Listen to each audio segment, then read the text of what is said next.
Thank you very much. Once again, my apologies regarding my camera. You know, the perks of technology, I can say. But okay, I'm very glad to be with you all today, and I hope you really have a really well. It's 6:11 here, so it's 5 for you then, right? So I hope we have a really good evening or afternoon. Okay, Yeah. so let's see. We're just gonna start. Sorry. Okay, hello. Can you hear me now? I'm sorry. Yeah. So as I was saying, and my apologies for not being able to show my camera due to the technology. So that's fine. Let's start then. Okay, so let me share my screen. Here I go. Doo-doo-doo. Okay, so as you can see right here, basically, well, this is my name. My name is Montenegro. Here's my basically here's my email. Here are my two emails, the first and the second one. Uh, Today's plenary workshop, I don't know, it's gonna be about TEFL methods and approaches. So we're gonna get to talk a little bit about everything regarding those two aspects, methods and approaches. So, and as you may know, when it comes to methods and approaches, they're the ones that allow us to make learning meaningful. So what I have right here, it's basically a little bit of my background, and this is my education basically, Central Peral Mana, or learning, FIHI, Fulbright, Syracuse University, and the support that I have received from the U.S. Embassy so far. Okay, so here we go. Let's see what we have here. Okay.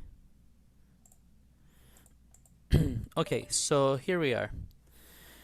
We're gonna do some. We're gonna have a quite interactive introduction right now, and for that we're gonna start with a brainstorming. But the brainstorming is gonna be done in Jamboard. How many of you have used Jamboard? If you have used Jamboard, raise your hand. Raise your virtual hand. All right. So far, two people have raised their hands. Okay, so we're gonna get into Jamboard right now, and let me share the link of this with you via chat right now. Okay, that's what we're gonna do then. Okay, so we're gonna do a little bit of, we're going to explore regarding what you know. Doo-doo-doo. Here we are. So let me share the link with you so that you can have access to this. Okay, here's the chat.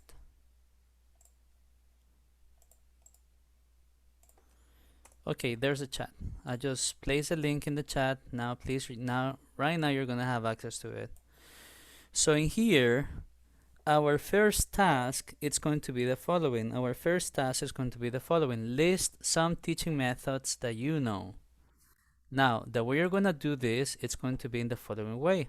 You're gonna click on here, sticky note, you choose it, and you type your participation. Once you're done, you put in here, save. So it will go like this. All right. So we have some fellow that just joined us right now. So let me just, okay. Oh, all right. Thank you. Here's a link again. Yeah, there's a link in the chat. So as I was saying before, here's question one. Well, no, question one, participation number one. List some teaching methods that you know. How are you going to do that? You're going to do it in the following way. You're going to click on the sticky note, place your comment, and then place on save. Come on, guys, join me.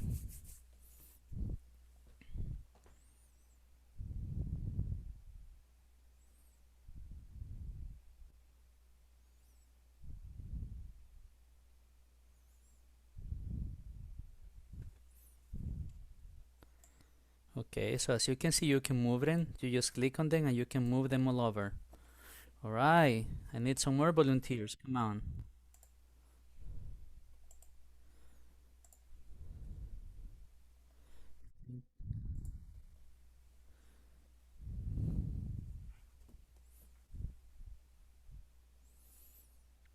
Suggestipedia, thank you so much. All right.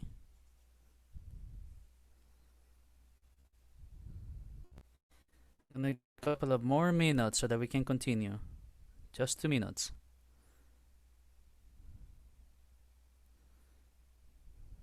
You can put it all around. It doesn't matter. You don't have to put it in order, so don't worry about that. Come on, guys, 2 minutes.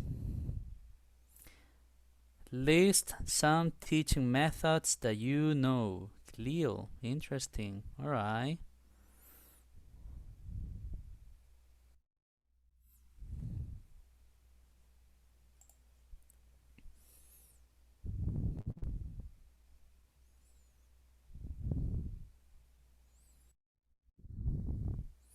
Autolingual project-based learning. Thank you. Okay, okay. Time's running. We have 1 minute and 13 seconds.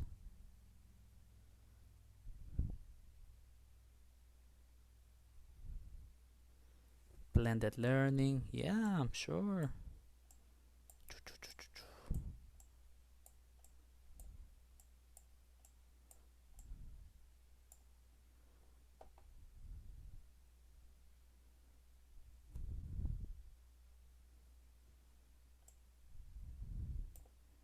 Flip classroom.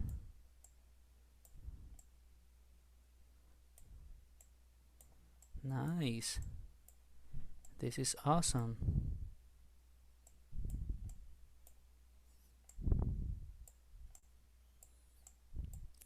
Lexical approach. PVA, PPP.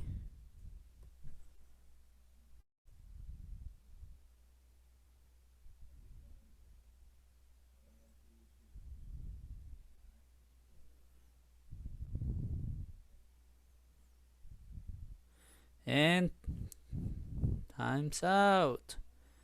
Okay, time's up. Alrighty, so 2 minutes are gone then. Okay, so this is what we have so far. Okay, so you can see your brainstorming right here. So we have lexical approach, Yesopedia, total physical response, communicative language teaching, total physical response, grammar translation, autolingual, and so on. Thank you so much for your participation. I really love your participation. Now, here we're gonna go to task number 2. And task number 2 says, here we have some examples right here. So here we have some examples. Direct method. Okay, where can you find this? You can find this on the next slide, slide number 2. Add some sentences or words to describe the following methods.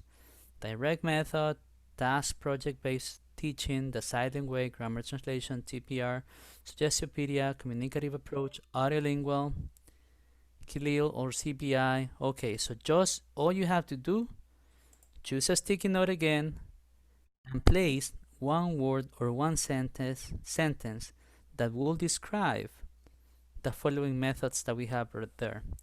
I'm gonna give you again 2 more minutes, guys. Go ahead. Slide 2, remember, slide 2.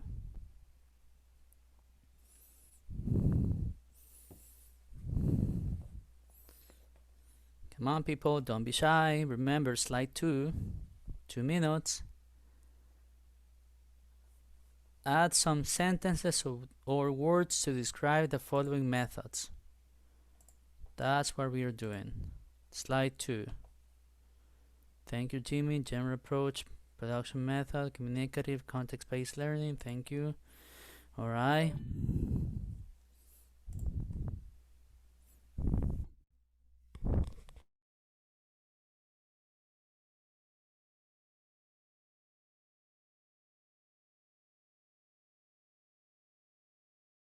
Patient. One word or a sentence to describe the following methods. That's all I need from you.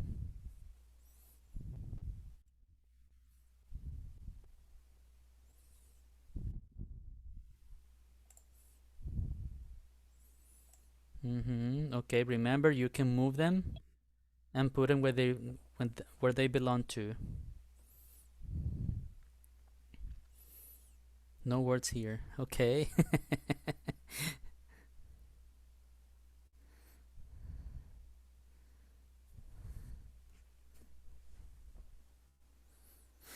30 seconds.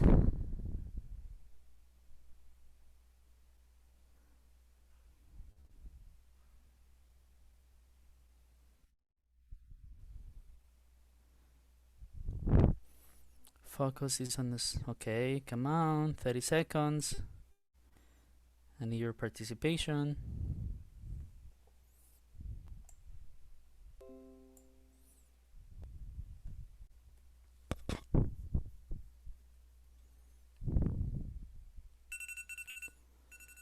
And okay, just one more minute. We're gonna give one more minute.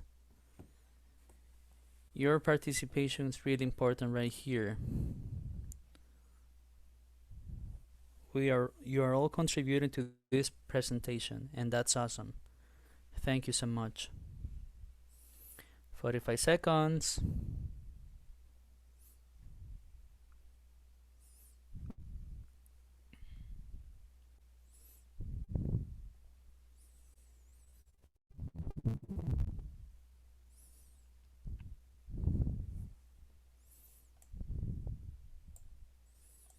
Okay, teacher center, grammar translation. Okay, we're gonna put it here. That's okay. All right, remember you can move them wherever you want to. That's the idea. Thank you. 11, 10, 9, 8. We're almost done. Time's almost up.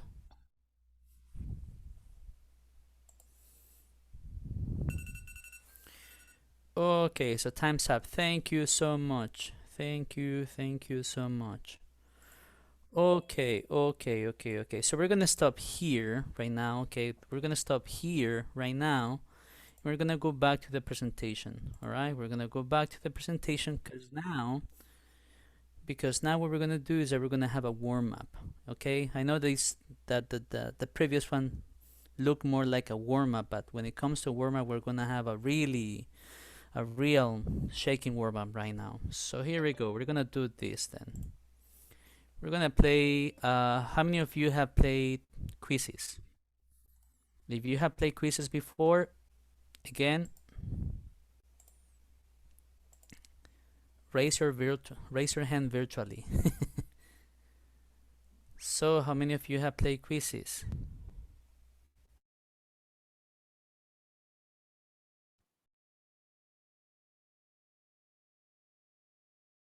Okay, can you hear me by the way? Yes, right, you can hear me. Hello. Yes. Okay, perfect. Okay, so now what we're gonna do is that we're gonna play quizzes. Let me send you the link right now. Just a second. Okay.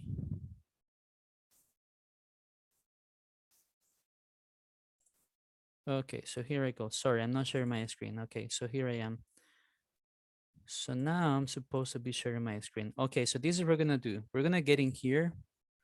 Let me send the link in the chat again. Here's a link. Let me send the link right here. I want you to click on there and you're gonna get here. Now it is going to ask you for a code. So the code is going to be this one, the one that is right here. Come on, join me in quiz, guys. Join me in quiz. Join me in quizzes.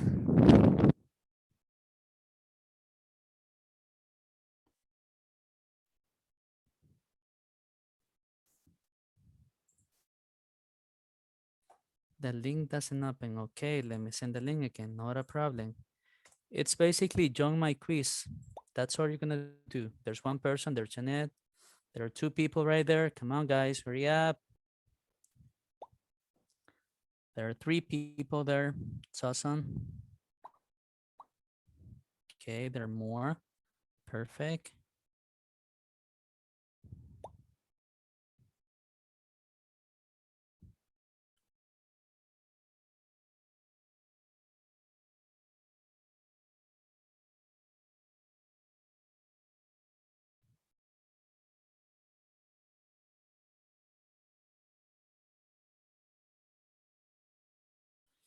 Let's see. Okay. How many people do we have so far?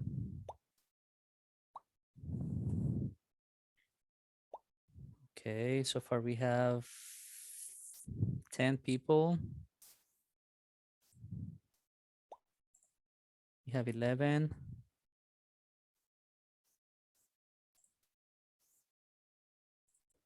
Here's the link. And actually, you can see it here. It's basically, you just have to type the following, joinmyquiz.com. That's all you have to do. And then you opt in the code, and that's gonna be it.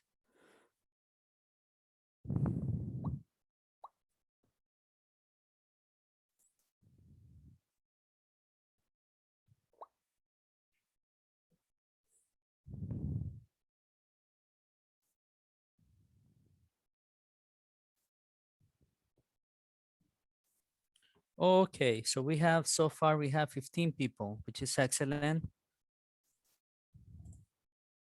Now we have 18, even better. Okay, so let's start. Here we go. Are you ready? If you're ready, raise your hand. Virtually raise your hand if you're ready. We have 2 participants ready. Come on, guys. What about the rest? Okay, we have 19 people. That's awesome. Just give me 2 more and we start. Well, actually 16. 4 more people and we start. Let's make it to 1 minute. Let's see. Okay, we have 17. Exactly. Yes, the code that you're going to put is going to be this. This is the code 2268112. Sorry, 226812. That's the code. Thank you, Miriam. Okay, we're 20. Let's go for it.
Okay, so what do you think about the warm-up that we just had? Does it kind of brings you back to your university years, you know, like when you were a student and you were getting to know about the different learning methods and all that? All right. Okay. So that's what we're going to talk about today. We're going to go deep into methods and approaches when it comes to teaching languages, in this case, English, of course. All right. So let me start sharing my screen again. I'm sorry, I just got a little bit excited, so I stopped sharing it. So here we are. Okay. So so far, and I will say like not so far. Yeah, so far. We have heard about the following comments. We have heard the following comments like, no, the communicative approach is better than the grammar translation. No, the top method is the relingual. No, the top method is this one. Against behaviorism, I'm more into constructivism, and so many other comments. It's just like, you know, every time we talked about English teaching, something new comes up every year. Like, for example, like 3 years ago in my country, which is Nicaragua, there were these comments like, the communicative approach is the best one for learning a language.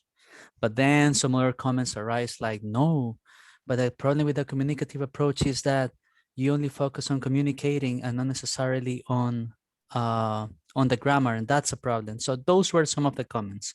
Okay. So let's see. Okay.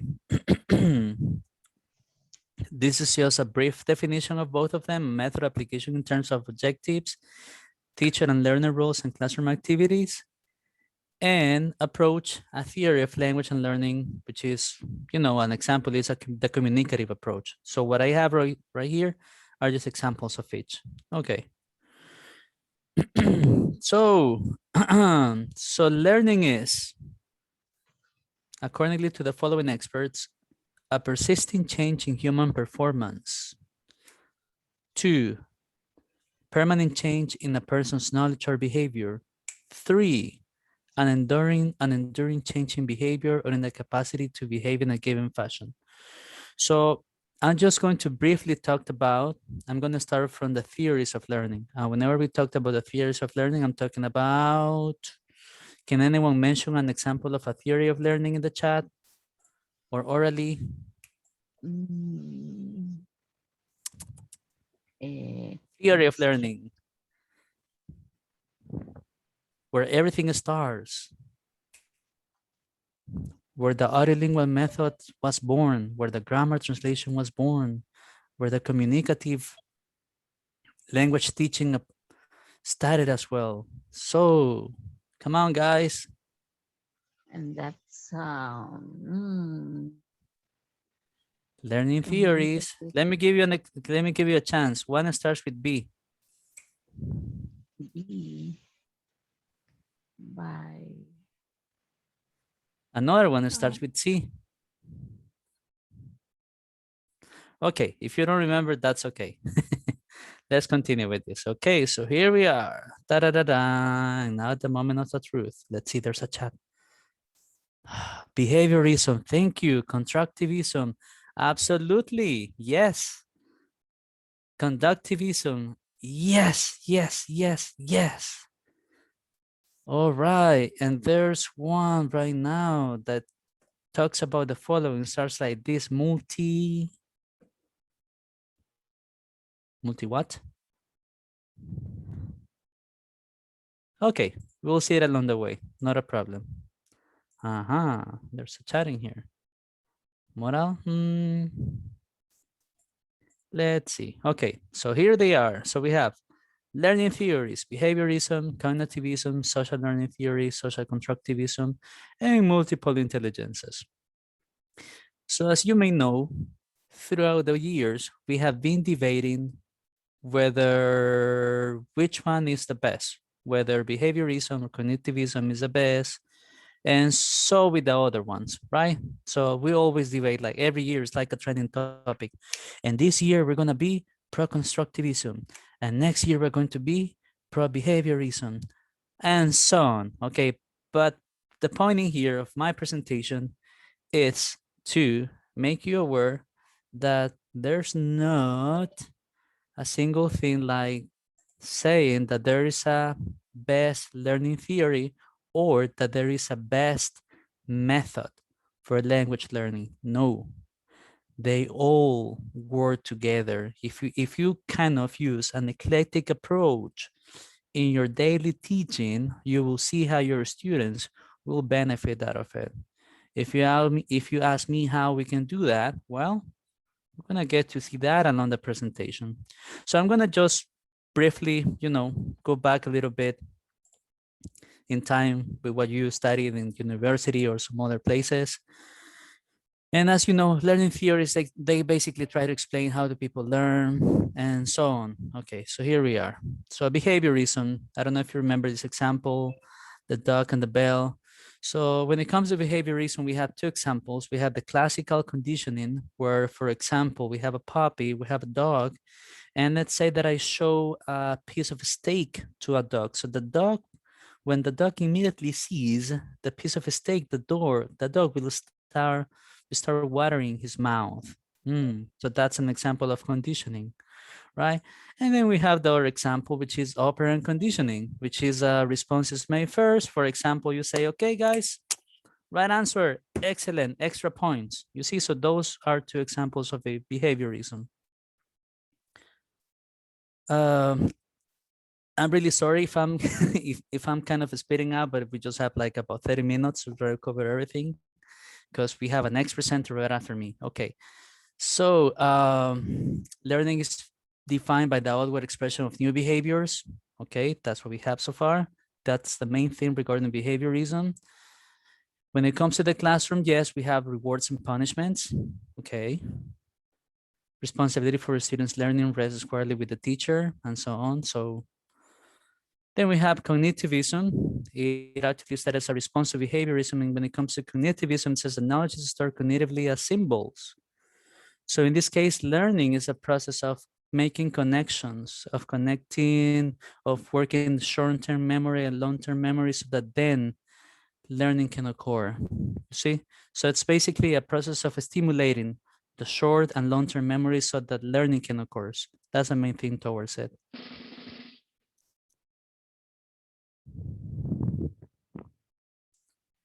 Okay, and here we have an example. So it says, Brenner said, anybody can learn anything at any age, provided it is stated in terms they can understand. So in this case, we're talking about comprehensible input. You see? So as long as the input is comprehensible enough, then the students can really understand it and consequently they can learn. You see, meaningful verbal learning. New material is presented in a systematic way and is connected to existing cognitive structures in a meaningful way. Now, we're gonna talk about more. We're gonna talk about more about this later on. So that's why I'm not going deep into it right now. Okay. So I'm just going brief. I'm briefly going through it. And anyway, I'm gonna share this presentation with you later. Cognitive classroom activities, opportunities for the testing of hypotheses, curiosity engaged, stage scaffolding. And I want you to remember the following word, scaffolding. This is a key term when it comes to learning meaningfully. Okay. And then we have social learning theory. And in a way, we're going to connect social learning theory. We're going to connect it. So it says the following: children want to be like the model. So in this case, we can say that children learn by modeling others' behavior, and in this case, others' speech. You see? Now, if you want to get to know an example of this, let me take you back to when you were kids. How do you learn? Well, when you were kids, you were basically listening to your parents talking all the time. And then when you were ready enough, you started uttering some words. That's just an example of it. And then we have a social constructivism. Just to summarize, we're going to say this is learning by doing. It says that social constructivism emphasizes on the fact that humans learn best when it comes to interacting with knowledge. And in this case, like constructing learning by doing, which is kind of the what we talked about nowadays so often. And there we have Leo Vygotsky. Then we have the multiple intelligences. So far in here, we have 8 presented. However, it's stated that there are like 10 right now. So you get to know about that later on as well. So according to the multiple intelligences, it says that there's not a single thing like a single intelligence, but that instead students have certain intelligences that are predominant within themselves.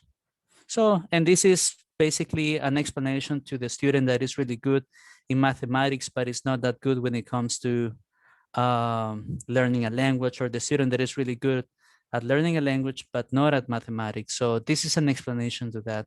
Now, the multiple intelligences doesn't say that uh, just because at the beginning you're not that good at that, you're not going to be able to do that. No, it actually encourages teachers to expose the students to integrate activities that stimulate all these types of intelligences. Because this theory also emphasizes on the fact that we all have these 8 intelligences within ourselves, but that we have a couple of them that are predominant. So if we as teacher, we try to diversify our classes, then our students can develop the ones that are less predominant regarding themselves. Okay. Okay. And here we go. Okay, so now we have some of the methods that you mentioned before were like the grammar translation. Yes, we talked about the grammar translation. Some people hate it. Some people say, I don't really like the grammar translation because, as the word says it, grammar translation, people believe that it's only about translating, literally translating one word from one language to another. And no, not necessarily. And believe it or not, the grammar translation method can actually be found in the current books nowadays. Can anyone try to give me an example of a grammar translation activity in the classroom? A grammar translation activity in the classroom. Can anyone think about one?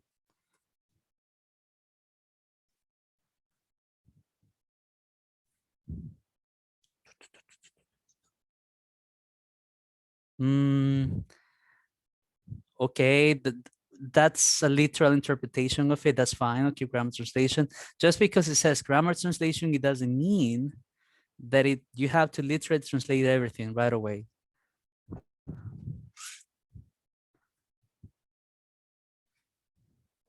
Okay, what if I say, let me tell you the following.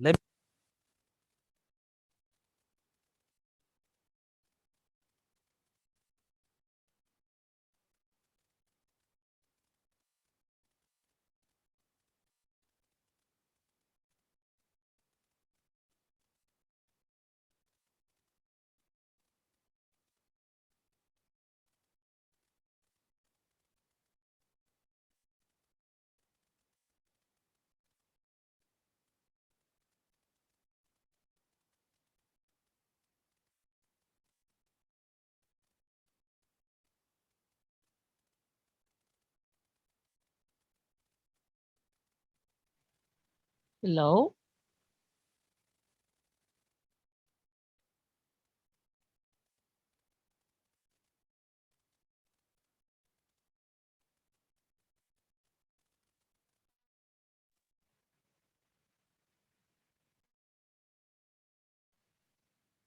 Hello?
Mr. Mender Montenegro will be with us in 5 minutes, please.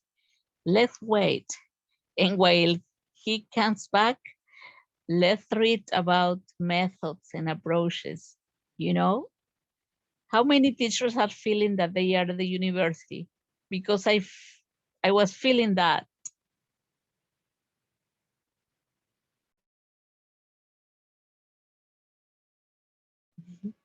I was thinking about San Marcos University classes. Oh my goodness.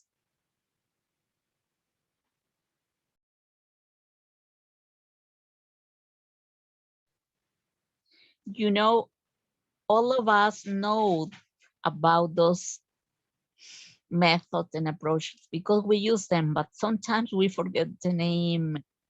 Yeah.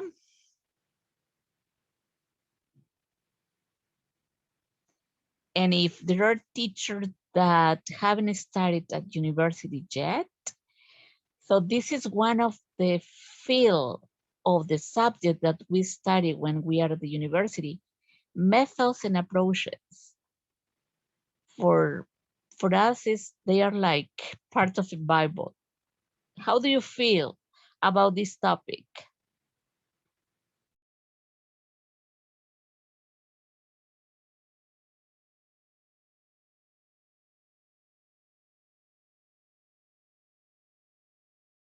Okay, Mainder is again with us.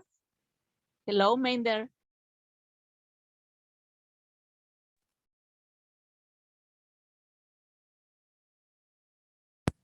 Hello. Yes, now you can hear me. I can see the microphone. Okay, go ahead, Mainder. Okay.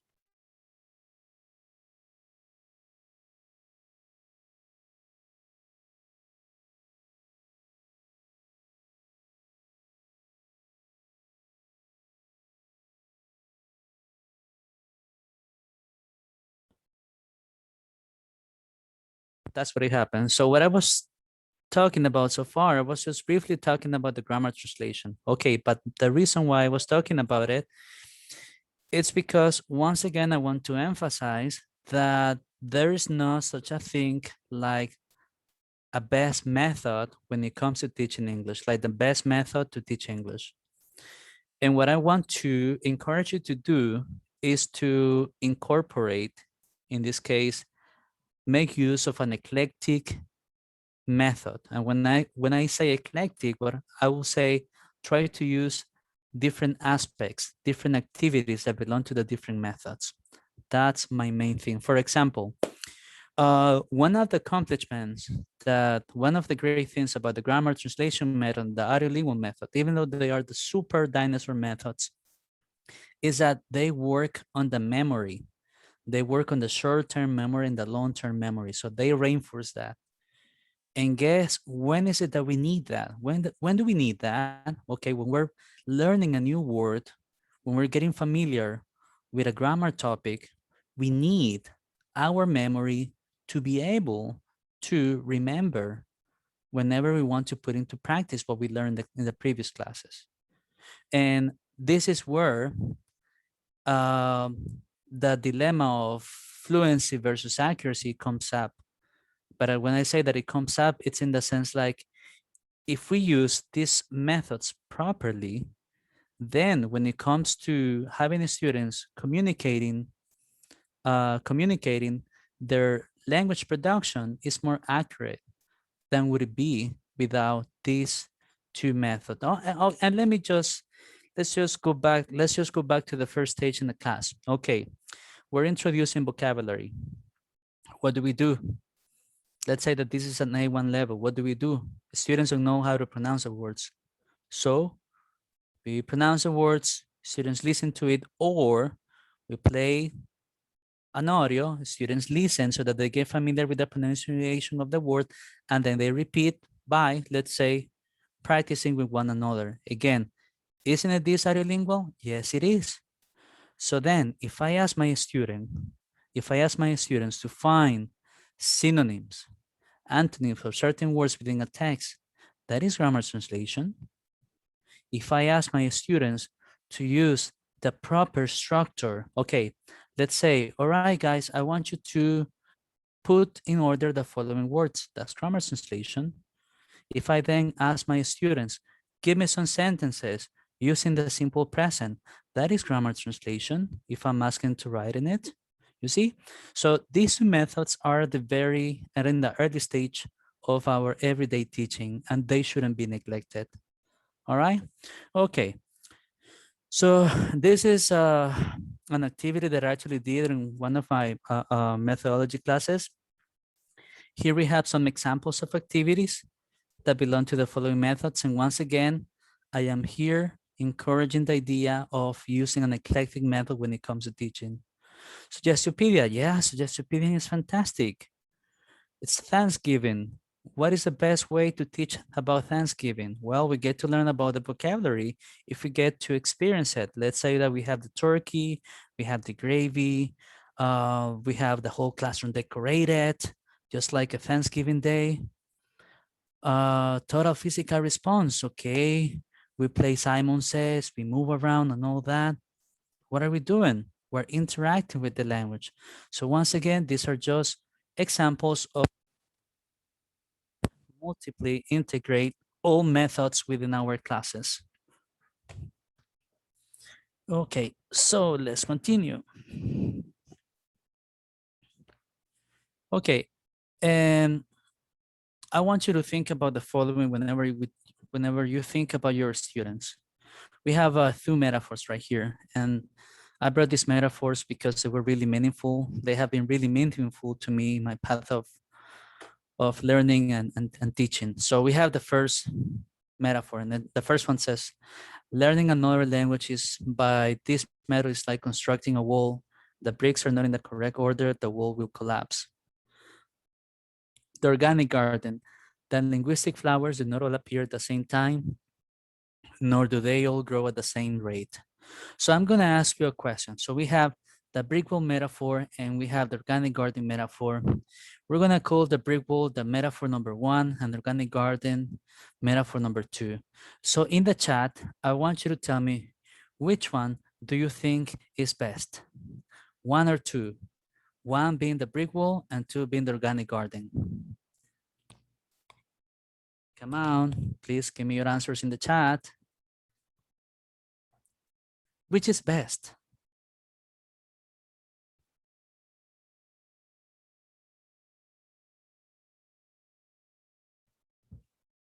Some people say 2, 1, come on. How about the rest?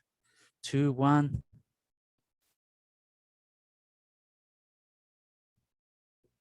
People say 2.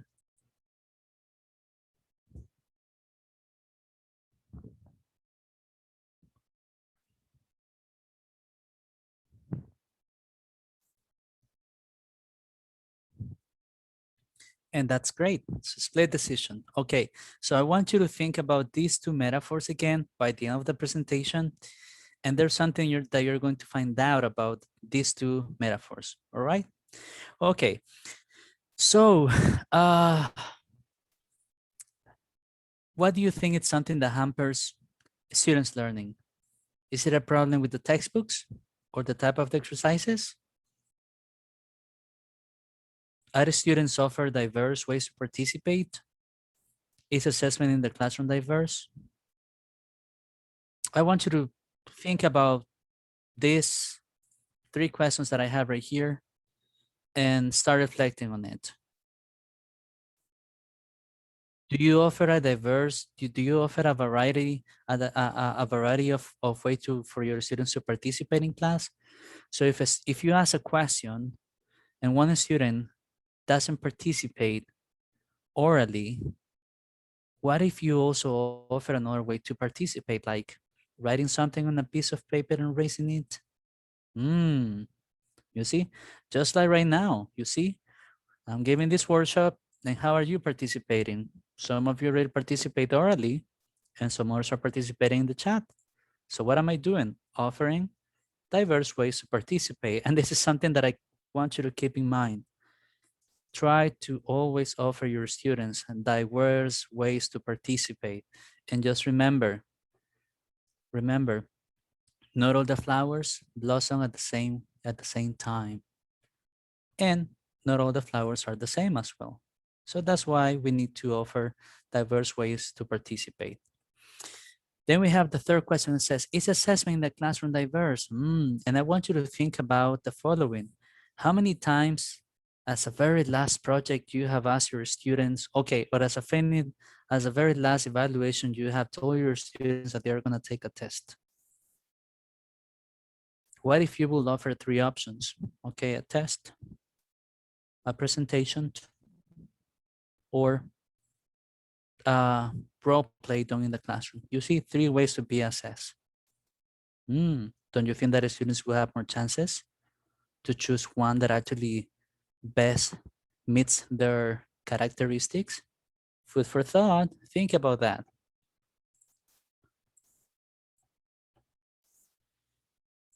Okay, let's continue. Okay, so what is the relevance for this practice? Remember, learners should be given opportunity to explore grammar and vocabulary in context. And this is something else that happens commonly in the classroom. We go to the 1+1 equation and we tend to teach English like mathematics. And this is the way I call it.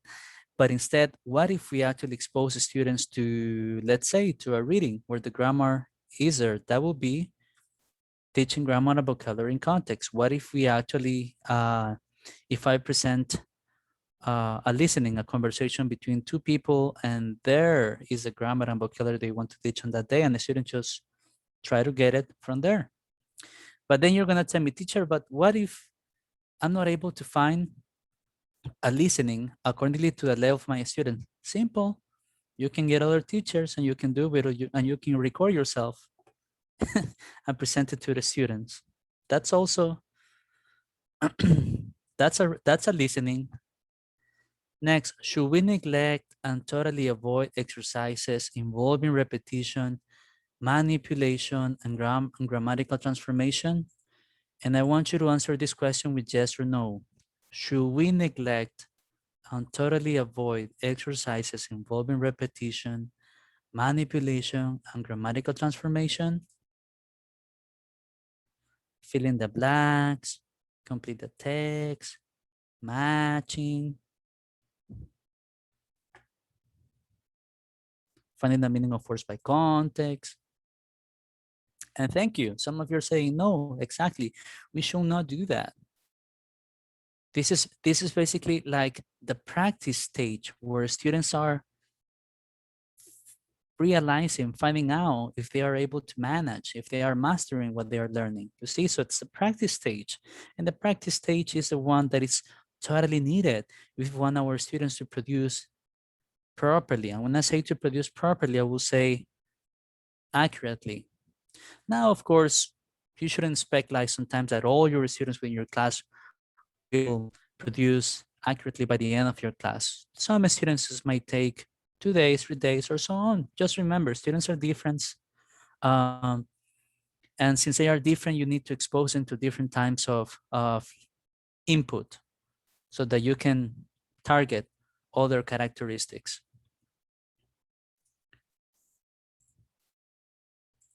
And now I just wanted to present to you some language acquisition principles, second language acquisition principles. And this is something that we have talked about so far. So this is basically just a brief review. So learners of any age need a great deal of exposure. This is very important. Exposure is crucial. And when I said exposure, this does not necessarily mean that the teacher is going to be in front of the class speaking all the time. But instead, when it comes to exposure, we also have exposure between students, like, you know, pair work, group work, whole class. That's exposure. They all listen to, okay, for example, they all listen to a conversation. After listening to the conversation, then they get in pairs and talk about the conversation. You see, there's practice in there. And then you ask them to make a group and talk about what they all have gathered from the conversation. You see, again, what was that? Exposure. And again, what was it? It was comprehensible input because they got it from their friends, they got it from their peers, not necessarily directly from the teacher. So what I'm encouraging here, it's make use of the different types of participation, of interaction within the classroom. Okay? Simplification, repetition, restating, this happens as students are interacting with one another. And this is something that you need to bear in mind. Now, some teachers so far have mentioned, I mean, along my years of experience, they have said like, I don't think I'm able to do uh, interactive activities because my classroom is too large. I have 50 students. Well, very simple. Come on. Once again, pairs, group work. You don't have to be practicing with all the students. The students can be practicing with one another, and you can switch the pairs and you can switch the groups, and everyone is learning from one another. So you see, it doesn't matter if you have a small group, a large group, you can always do it. And there's something else that I want you to emphasize right here. Um, so the emphasis is not necessarily grammar pronunciation, but the emphasis is going to be meaningful exchanges that only happen through interactions. Recipe for a successful class. Number one, enough linguistic support. Readings, listening, peer practice. For example, asking the students to come up with a survey in the class and then ask your students to interview other students from other classrooms. You see, there's interaction going on. And just like I mentioned before, think per share, individual work, pair work, and group work. It's key when it comes to active learning. Anxiety reduction.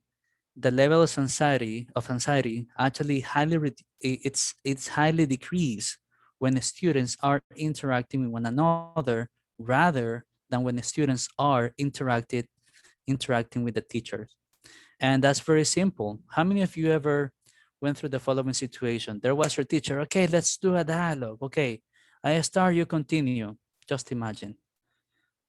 What was gonna situation end up like? Well, obviously you were gonna get nervous because the teacher knew more English more than you, and you were gonna get like tongue tied because you were gonna be in front of your classroom. So when it comes to anxiety reduction, again, pair work, group work, that's what it helps us. And scaffolding. And regarding scaffolding, I'm not gonna talk about it right here in this slide, but I'm gonna do it in the next one.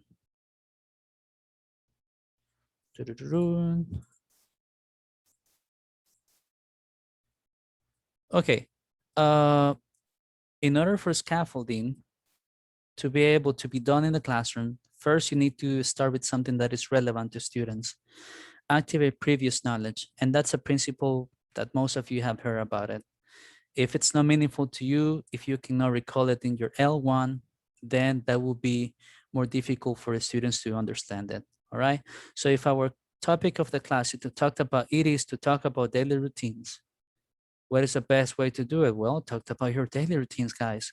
Everybody takes a shower, I guess. Everybody brushes his or teeth.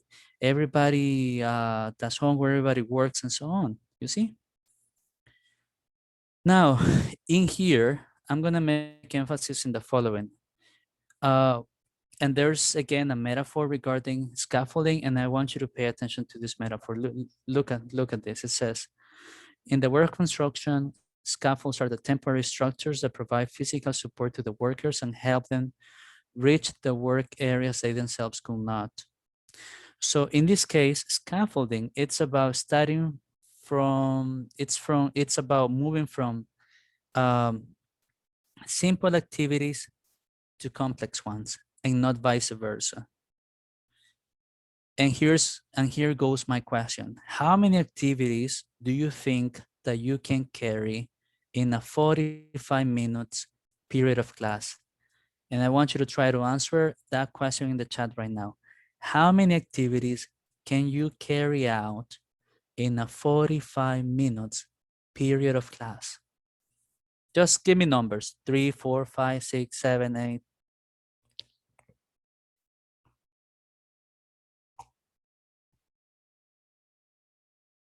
How many activities can you carry out in a 45 minutes period of class?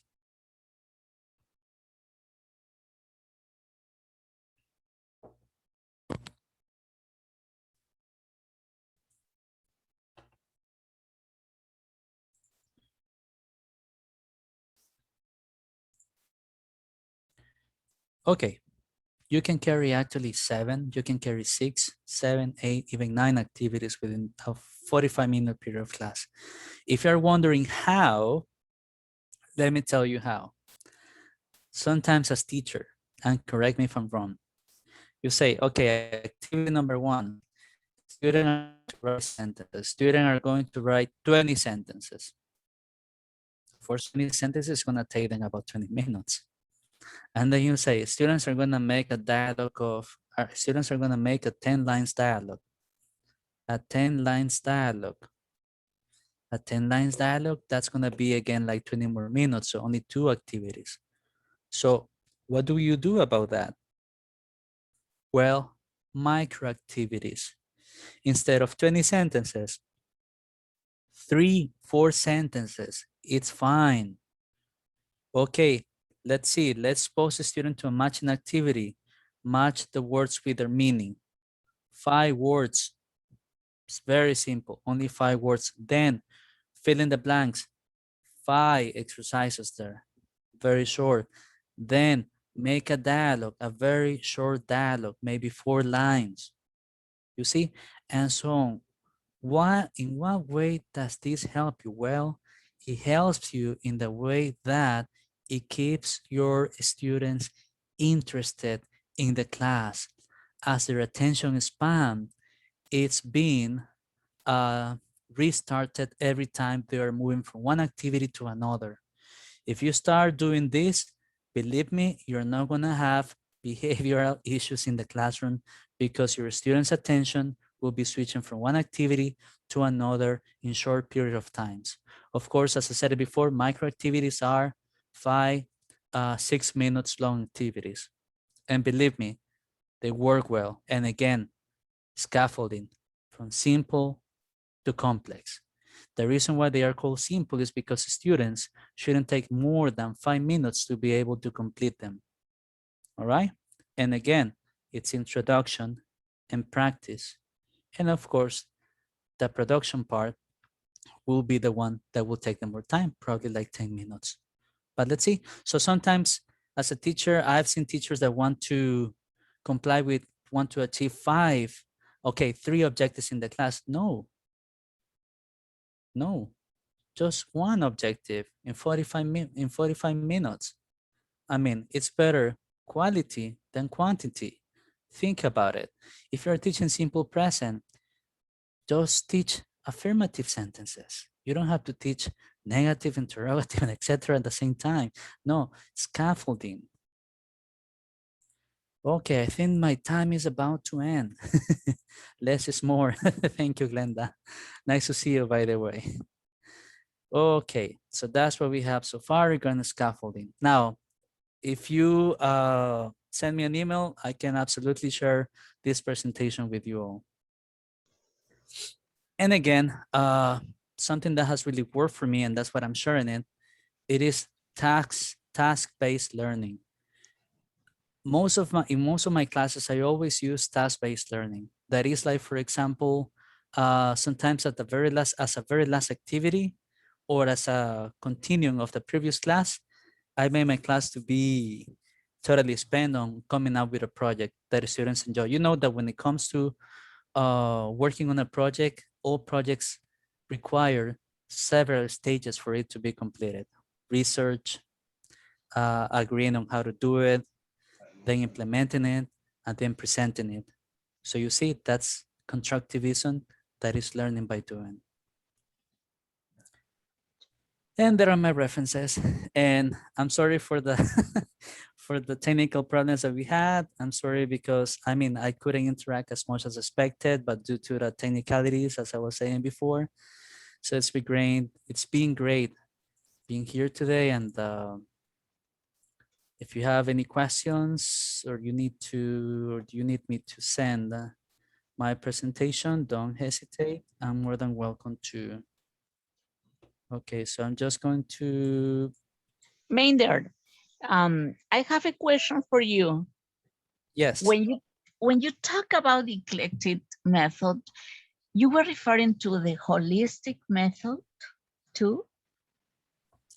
Yes, I mean, and there's this question like, it's English, it's teaching holistic, and it is holistic. I mean, it requires taking account everything actually. And in this case, whenever we talked about an eclectic method, we're talking about taking different characteristics of each so that it can target its students' learning better and more adequately. Okay, I don't know if there is or there are questions for Mr. Mender Montenegro. Well, this topic, while we were listening, especially me, I was thinking about San Marcos University where I studied. And, and you know, we teach, but sometimes we forget names because we do things for our students with love, with our heart, but we don't care about the names sometimes, yeah? But it's very important, dear teachers, to know this. These are the proper names of the method or approach that we use with our students. And I think there are many teachers that took courses or studied at the university, and there are some other teachers that didn't study at the university because they are going to start. They are very young, they are teaching English.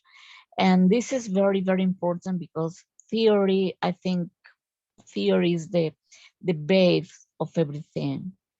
And if we don't, and if we know this, we are gonna be successful teachers because theory and practice, they are very, very important. As Mender mentioned, methods and approaches are very, very important.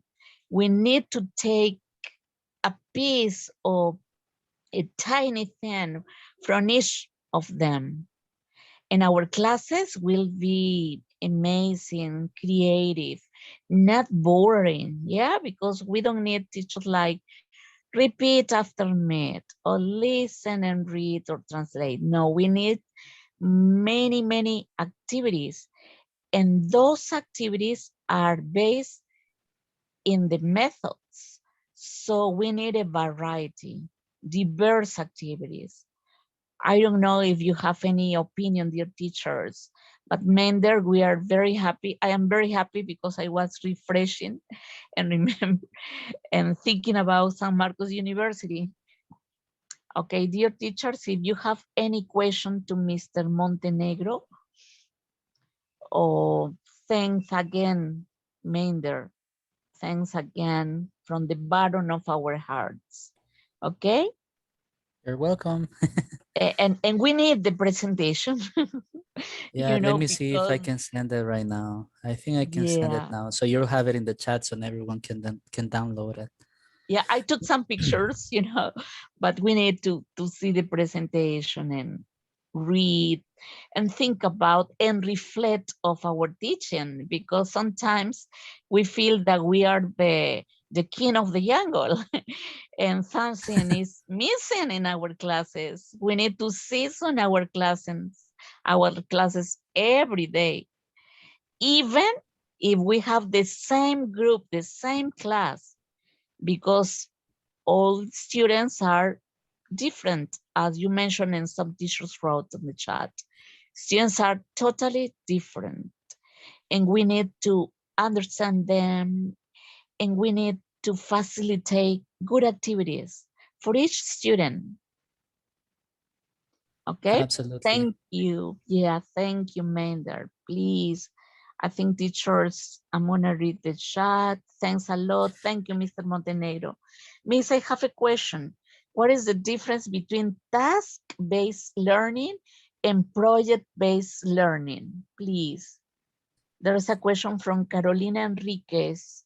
I don't know if you can answer it, Miss Yeah, Mender. absolutely. I mean, if it doesn't cause us any problem with the follow-up with the upcoming presentation, I will be more than happy to answer that. Okay, okay. I will be glad to receive your presentation. Thank you very much. Thank you, everyone, again. Thanks for all your help, because it helps us be better teachers. Thanks, Minder. Thanks a Okay, lot to share with us.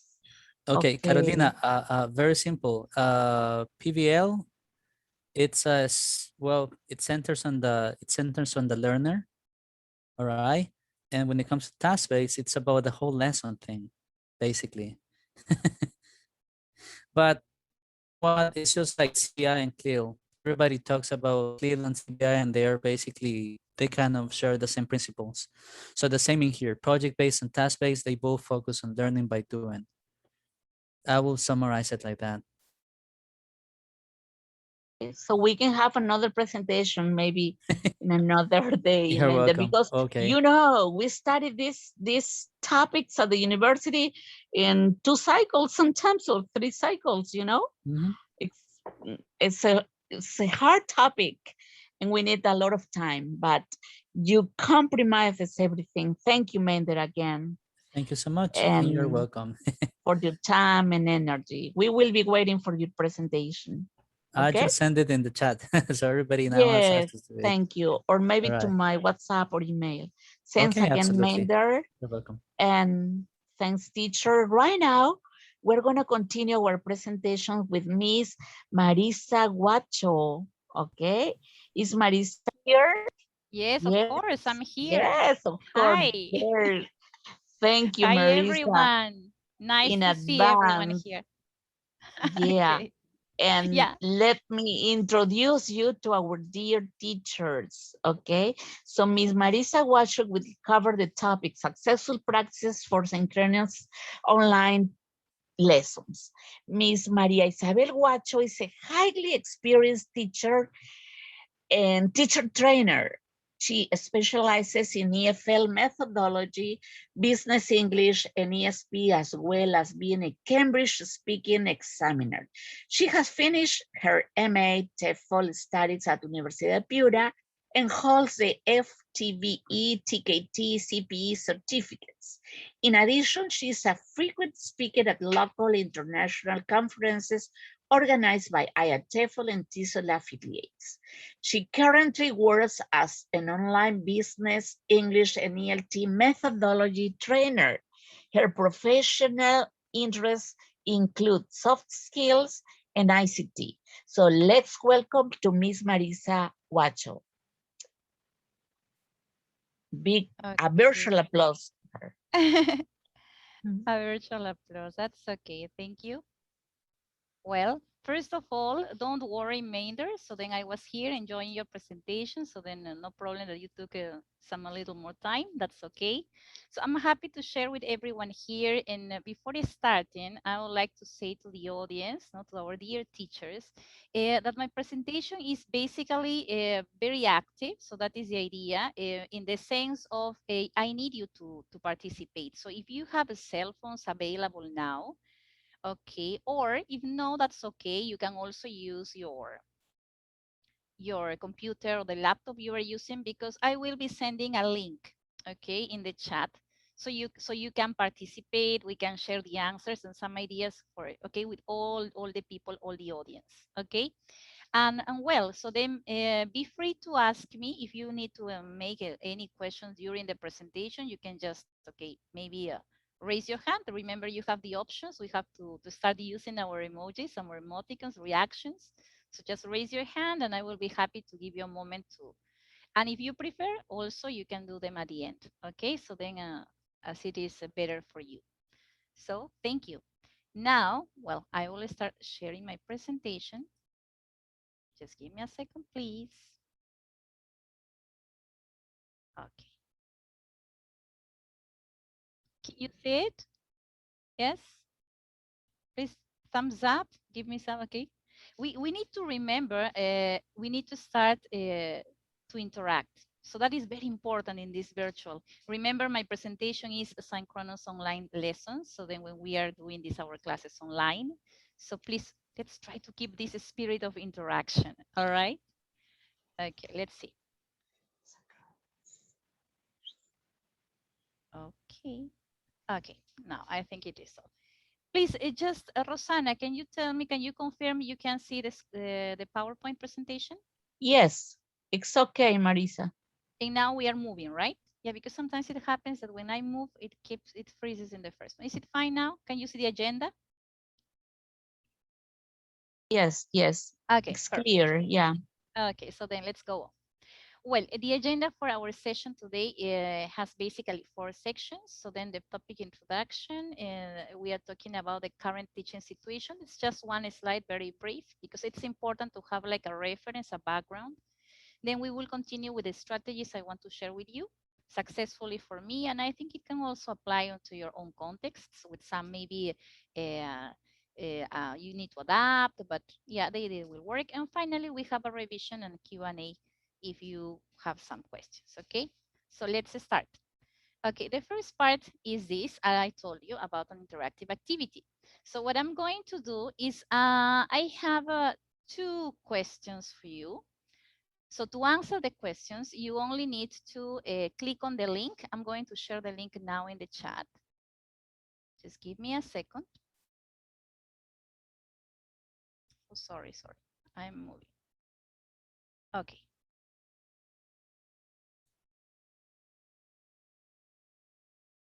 Okay.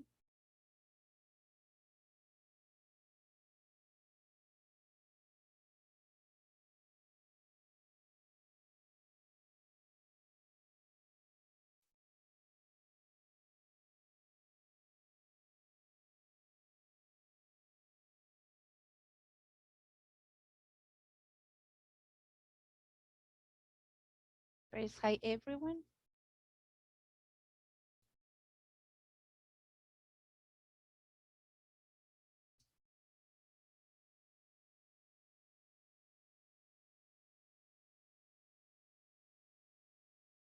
Okay, and here. Okay, there you are. I sent a link in the chat, please. So if you can enter, would be excellent. So then you can respond to one of my questions. My question is, please, I give you a moment. So please, can you click on the link? It will open a new page. Okay, just click on the link. All right. I hope everyone is ready. And the first question I want to ask you is, what do you like the most about teaching? So this is the question that you can see. You have a line, you can just answer there. Please be free to answer. What do you like the most about teaching? Okay, please, I give you a moment. So I'd like you to write and then submit. You have to write the response. Short is okay. And then you click on submit.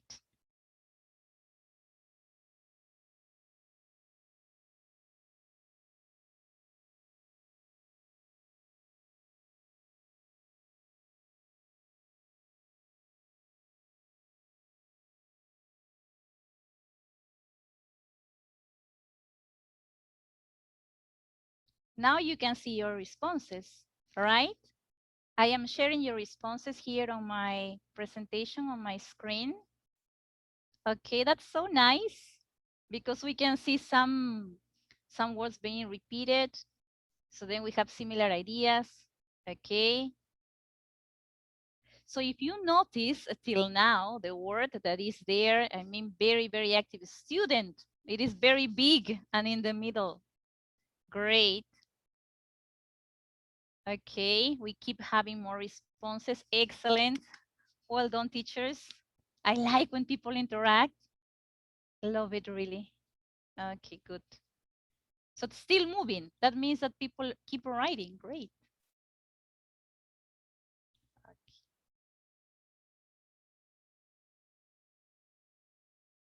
Yes.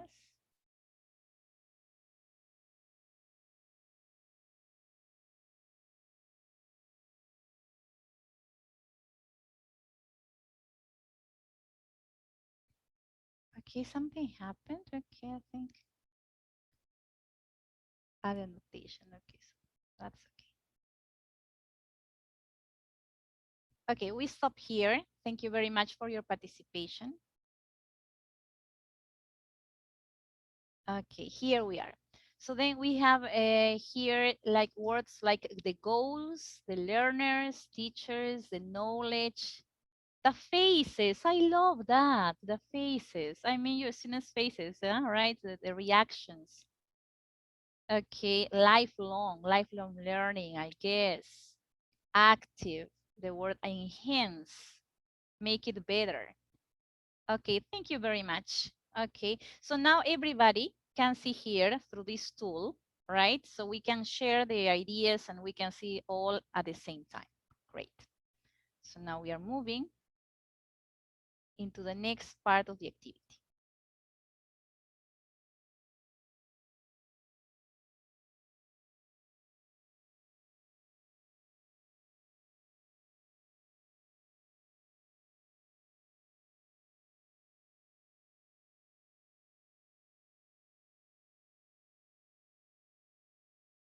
Okay, stop sharing now because I need to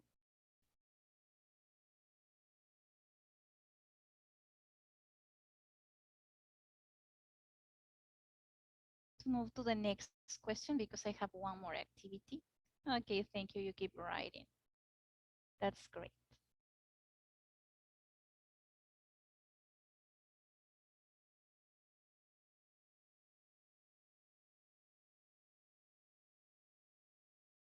So now I'm going to ask you for the last one because we are only having 2 activities now.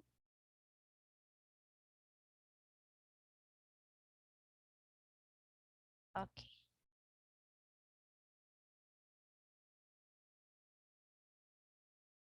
Okay, please.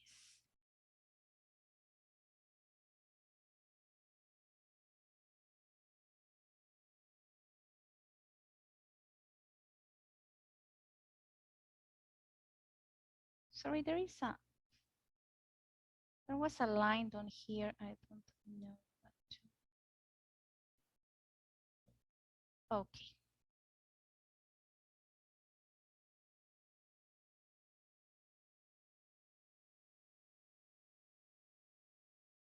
Sorry, I think I need to stop the sharing for a moment.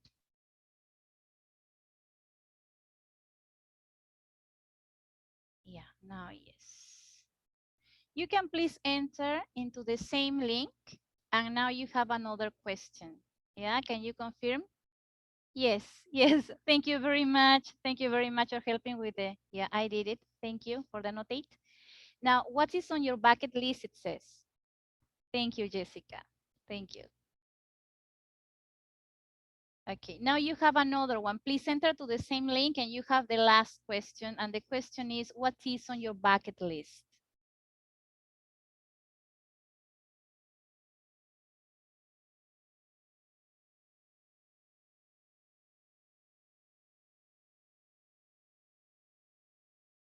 Okay, please, can you go? It's the same link that I shared before, but now you have a new activity.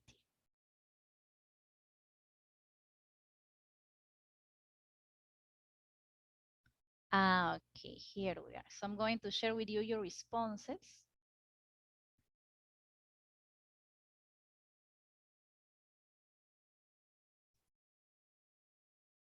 Okay.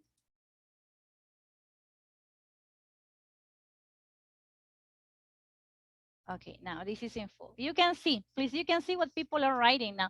Great, taking the TOEFL exam, make a difference. Yes, help our students. Continue teaching English. Great, we are motivated. Oh, achieve my goals, help kids. Great, great ideas. Congratulations. Congratulations, my dear colleagues. Okay, please, we can just keep maybe writing one more. Yes. Continue enhancing, yeah, as a professional, right? Keep helping our students. The goals. Okay, so working on empathy, trying to build more empathy with your students. Yeah, yeah. There is always room for improvement. Yeah, in learning English. Yes, we can get some certificates.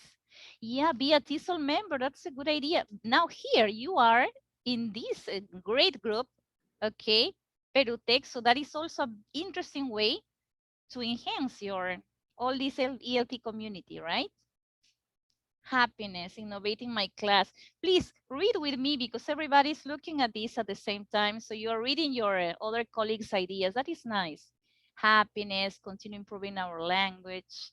Okay, this is on your bucket list. So you have plenty of good ideas, plenty of very, very warm-hearted, warm-hearted future projects, and I'm very happy to read all this information.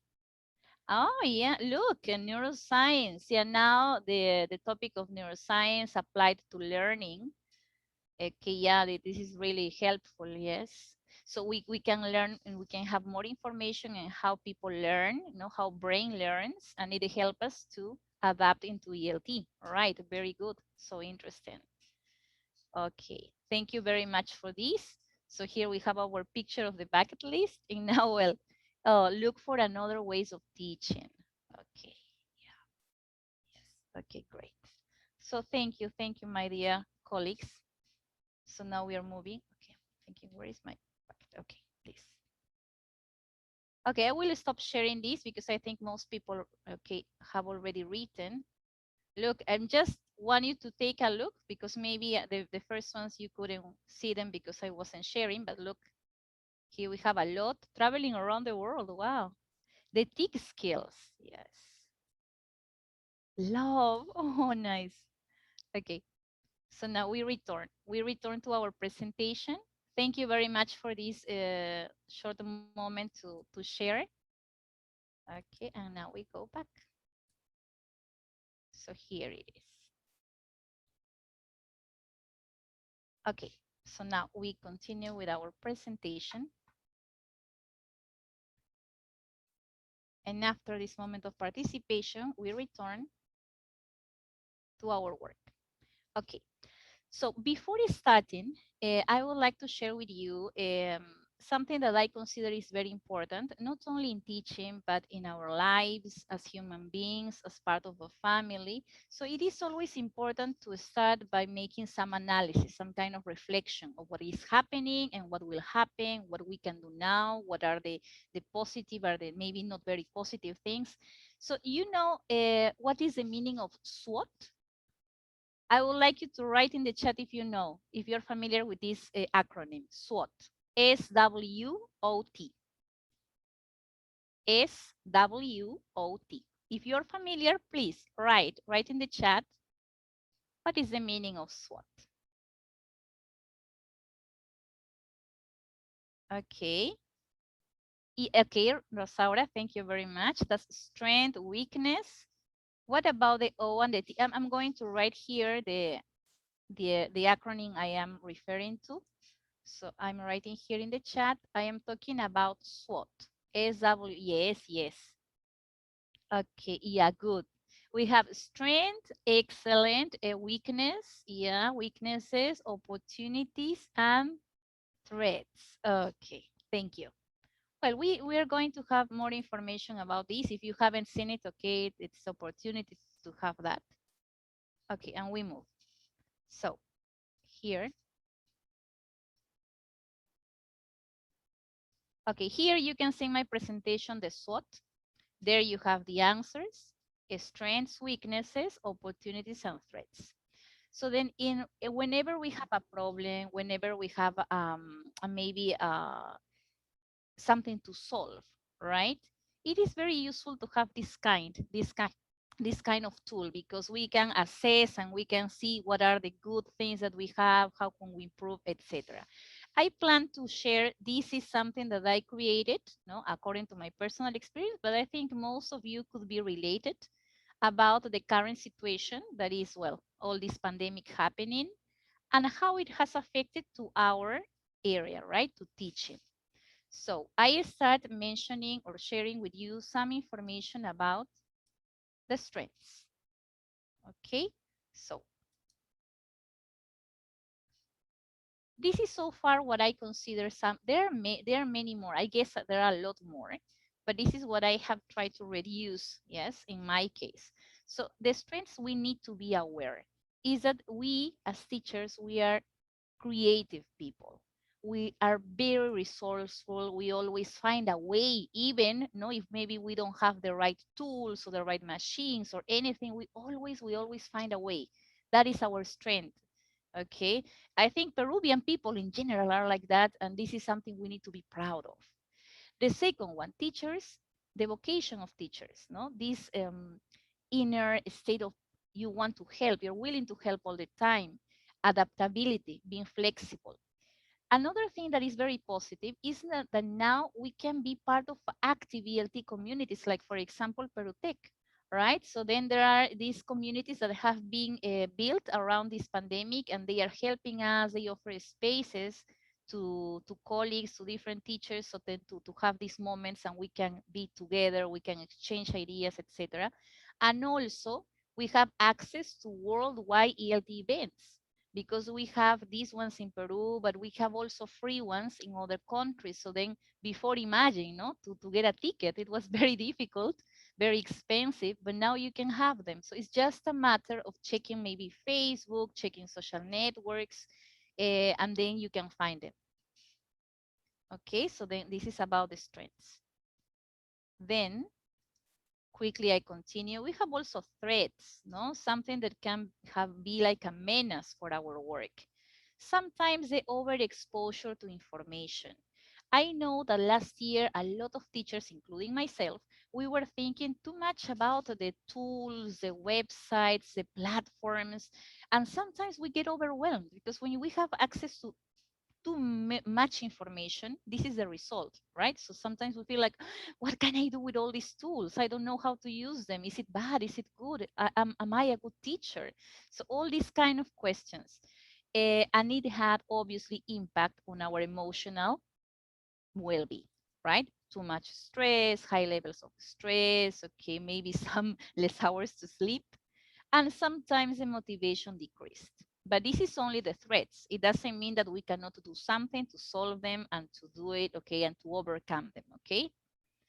Then here I finish because we have also look. I have already talked about the weaknesses. No, I know that some of our colleagues don't okay have maybe a proper equipment. Even myself, I remember when it all started, I have my computer and my laptop, but they had a lot of they were kind of old. No, they didn't have all the tools required, and I had to start to update it and then finding new things and buying some other extra accessories. Another is sometimes I have the feeling that the main focus of teachers, including myself, no, it is sometimes getting familiar with digital tools. When it is good, of course, it helps us a lot. It creates an interactive environment, but it's not like all our attention should be paid on that, right? So it is also about checking our teaching. We can just make a good selection of some tools that can work in our context. And once we have identified which are these ones, so that you just have your tools ready, you organize them, and then you focus on the teaching. Please, colleagues, that is very important. I mean, the way we deliver, the way we can generate this interaction, we create the rapport, all this is for me the priority. And this is what I put here. No, sometimes we are not clear about our priorities in teaching. Okay, and we need to check them from time to time and see what happens. And the last one for me is opportunities, because they are the bright side, the good things. So then the opportunities we have with this pandemic is that we have this option to build more 21st century skills. I'm talking about, for example, being creative, because teachers are creative to deliver lessons, but also you can have this, you can pass this to students, no? Try to create something innovative for them, something new, because the platforms are a different space. Another thing we can, in these century skills, I'm talking about also the empathy. Someone mentioned the empathy, collaborative work, no, project-based, task-based learning. We can apply all these different techniques and things. Now we are learning from the workshops, we are learning from the conferences, and we can start building them. I'm talking about also communication skills. How teachers, we are working on our communication skills. For example, now I'm trying to watch at the camera, at my webcam, because I know it's a way trying to keep the visual contact. I know sometimes it's difficult because we are doing too many things at the same time, and we are rushing, we are having a lot of ideas, but it is important. I mean, to smile, to show, to move your hands, not too much, okay, but okay, to have this like kind of connection. So then our students, they would like to see the teacher there, not just okay ignoring us, okay. Now, the second is that it is a good opportunity to raise awareness about emotions. Maybe most of you have heard, because it is also a topic that is very trendy, no? Emotions. So how we deal with emotions, how we establish the rapport, how we try to comfort our students, because all of us, we are on the same boat. We are experiencing this situation of the pandemic that has been affecting everyone, okay? Teachers, students, everyone. So we have this opportunity also to highlight, to emphasize, right, emotions. And finally, a big opportunity is that we have the moment and the space to interact with experts in different areas, in different contexts. For example, in my case, I also obviously participate in conferences as a speaker, as a participant, because we always have something to learn. But not only from English. What about, for example, there are some workshops about how to use digital tools in Spanish, or maybe some others about neuroscience in education, and they are in Spanish too. So then it is about having a lot of opportunities now, online opportunities to learn topics that could be, okay, that could help to our daily teaching experience. Okay, so this is something that I would like to share with you. Now, this SWOT activity for everything, for life, for your, okay, when you want to make some goals and you want to get motivated. So now we are passing to this the topic. I told you that I wanted to share with you some of the successful activities I had. So then here I just organized them in 4 sections, as you can see, right? The first one is about creating a supportive learning environment. For me, is vital. I mean, it's the top priority for me. Okay, create this rapport, this good community sense. The second, promoting student engagement. In that section, I will be trying to show you an activity and how to create it using a digital tool. Then how to build, how to include these 21st century skills, like everybody's familiar, I think, with the 4 C's, right? Communication, collaboration, critical thinking, creativity. And the last one, how to try to improve and enhance the learner autonomy. Because as you know, maybe just knowing is not enough. I mean, our learners need to know that they have also to invest their time to build their skills, to build English skills. Because in the class we have time, we try to help them, but they have to invest more time. So then there are options. Let's start with the topic number one. The topic number one, as you saw before, it is about creating a positive learning environment. So then the first point for me is be empathetic. Okay, so you have to try to understand a student's circumstances, provide opportunities for reflection, create a space. For example, they can write journals. If they don't write journals, or if they don't like writing, you don't have a space, you can create, for example, here you have some tools like Padlet. Okay, you can just Google Padlet and you will find their information on how to create them.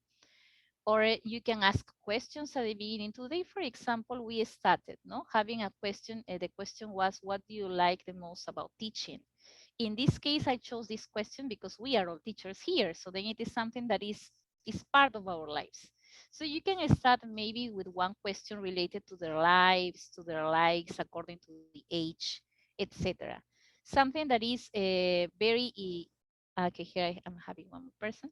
Okay, so you can have, for example, now that we have these students online, doesn't it happen that it's difficult to remember all the names? I know you have the names in a paper, you have a list. I am sure you have all these strategies.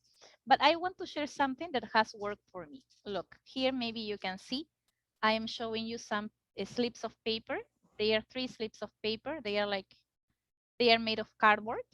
And each one has a clip and has the name of my class. No, for example, this is the EFW1. These are the names of my classes, okay, or FC4, etc. So then what I do is just have them in order. And for example, here in these slips of paper, I write the names of my students. Okay, so what I do is whenever I have a class, I start okay, just using them. For example, I call Marina, okay, and I put Marina on my right side on my table, and I continue Yesenia, okay, and then when I finish, I put it back to the left. So why it is important? Because when you have a list of paper, okay, you can just call attendance. Maybe you can okay, mark which one is speaking more. You can make a point there, yes. But in this way, using the cards I am showing you is a way to make sure that you are calling all of them. Because sometimes it's like maybe you repeated 3 times the same name and you don't remember the other one, and the list is here and you're paying attention to the PowerPoint, so then many things, so then it is easier. So I just remember, I just start. No, for different activities in the class, I call them, and when I finish calling all of them, I start again and I shuffle the cards, so then they are in this order. Okay, and it is also useful when I want to make groups. No, I know that Zoom, for example, has automatically you can make breakout rooms, but maybe for speaking in the moment, so it is very useful. So I like, and remember, when you have large classes for lots of students, so then difficult to remember maybe all of them, or to Alvaro's or to Pilar's, so then this is a good idea I can share with you. Now then the next one. Okay, create a class community. Create a class community is also important. So then you have to encourage them to upload. Well, depend all the time. I say it depends on their own contexts. No, I am here showing you ideas, but it depends on the tools you have accessible, the age of the students too, right? You know all that. You can encourage students to upload photos or videos about, or maybe images from the internet. No, maybe not their own photos, but maybe choose, for example, a favorite landscape, and they can choose a favorite landscape from the internet, from Google, and they can. Now, where they can do that, here I want to share. If you check my presentation, okay, here you can see that I am copying some names. For example, EduBlogs, WordPress.com, okay, Wakelet. So I would like you to take notes, or just take a screenshot if you want, and then have a moment to research. Because if you enter these words to Google, you will find different platforms where you can do this. I mean, create a class and have them upload their information. So they are like, we have a lot. The thing is that you explore them and you choose, yeah, I prefer this one, is more friendly, or I like this one because it's easier, and then you choose, okay? So then I recommend you go and take a look at these pages. We continue, then another strategy, you can provide a question and answer space for your students. So then maybe in the class, you don't have time to do like polls or like questions and answers because the time is not enough. But you can prepare short surveys, only 3 questions. For example, like me, the tool I use at the beginning, I use only for 2 questions. So then you can use it, and this tool is also for, you can make a multiple choice, you can make polls, okay? And look, here I'm copying some of the most popular. Mentimeter, I think everybody's familiar with Mentimeter. No? So I have seen lots of my colleagues, speakers that use it. Apart, we have also WooClap. This is another that is similar, WooClap. Okay, WooClap is for preparing word clouds, and that is so nice. Okay, and the one I am using, because you have the link, you have used the link, is Polev. I like Poleb because Poleb has a lot of different ways to prepare, to interact. Okay, and I use it. I prefer that to Mentimeter. I don't know why, because all of them are nice, but personal choice. And the last one, okay, and now I'm going to show you a little more about Poleb, so then you can take a look in deeper. Now then here you have check instructions, understanding, so then promote your students to use these emoticons, the chat box, okay, do not overuse ICQ. Sometimes when we give, for example, questions, no, so we want to clarify or to make sure. So sometimes the teacher talking time increases so much. Okay, maybe now I am talking, and even now that I'm talking a lot, it's like I feel like kind of uncomfortable. But in the class, we need to reduce this one and try to promote more the reactions. If they don't have a camera, if they have some issues. So please, you have always have a way. So emojis, a chat box, is something to do. Okay, now before passing to the next one, I would like to share what I was talking about, the polyp, the one that I used at the beginning. So you can have a look on how it works.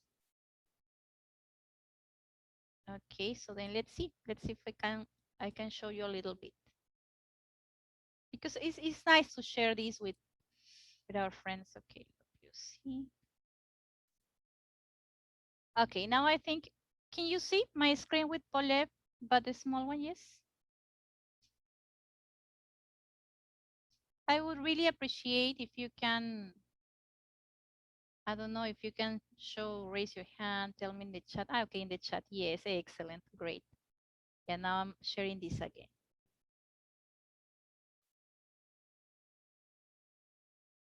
I'm stopping sharing. Okay, sorry.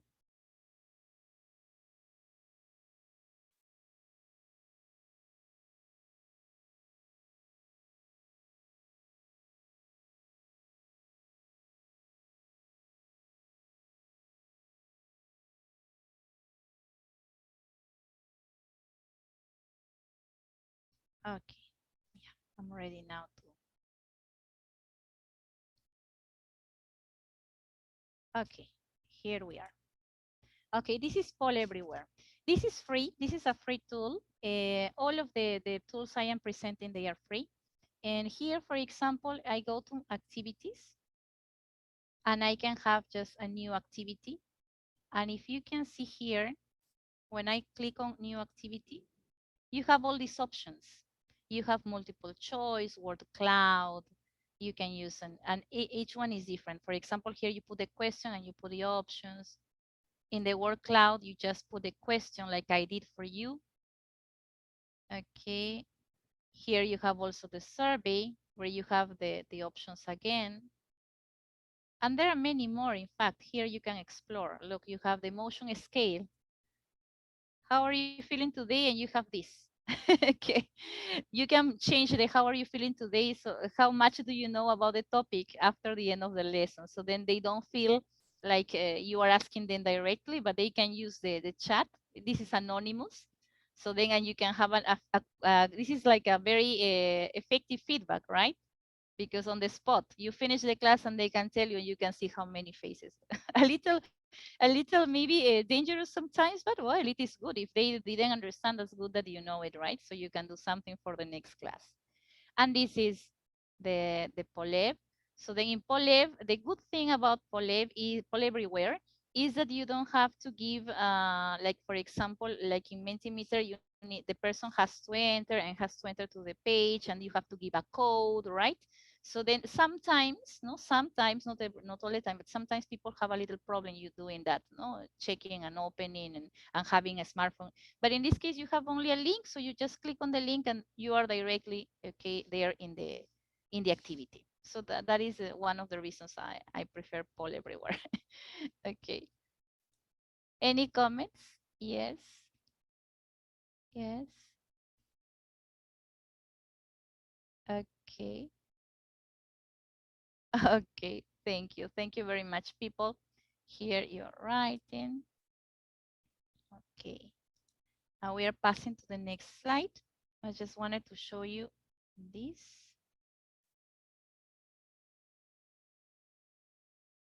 Yes. Okay. Thank you, Janet. Thank you for your comments. Okay. So don't forget, as I was saying, I'm just going to the next part quickly. This is some of the tools you can explore and you can start thinking what is the best, okay, for you. Next one. Okay, the next topic, the second one, was promoting a student's engagement. Okay, so then here I had some ideas again. So try to encourage real-time responses. This is what I did. I mean, real time. So then they can see when you wrote your bucket list activities, you could see them at the moment. And it is like nice to see your response there and sharing at the same time, moving, right? So make students' contributions visible. Who clap. For this, you have different tools like Who clap again, Poll Everywhere that I have just showed. You can create short lessons so units reviews. Okay, this is another tip. Okay, when you create your short lesson or unit review, you can use what I think everybody's familiar with Kahoot. Yes, you know that. Word wall. Word wall is also a very simple way. You can use it in different ways, and I think a lot of teachers are familiar. But I like using it a lot with the word wheels. Okay, the wheels, because with the wheels, we can participate in the moment and people can interact. Now we are going to do one activity later. Let me finish with this list. So then also you can implement brain breaks. Okay, so you have, here is a tool that you can check, is speaker wheel. It's similar to the word wheel in word wall. And you can just write there, for example, some activities like stretch yourself, like stand up, like, okay, maybe move your head to the right, move your head to the left. You can put some of these like commands, and then you prepare them, and they are like brain breaks. Sometimes it is too much time. The students are also kind of tired, so then you can just stop the class, use this speaker wheel, and then you have just like activities they can do, not like stretching out or moving a little.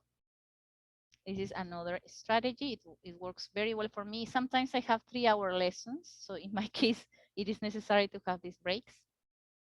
Okay, another thing for engagement is meaningful learning. So then always try to have them record short, maybe short, just seconds, 30 seconds, 20-second videos, because sometimes maybe they feel like sometimes so afraid because this is a lot of time, 1 minute talking, but something short, and describe things. They can describe their favorite object. They can express their opinion on one controversial point. They can just role play a little situation with a friend.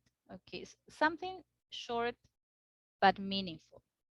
And if you want to maybe then have all the class look at them, so then you can use the following tools. You have Flipgrid, because there you can record videos.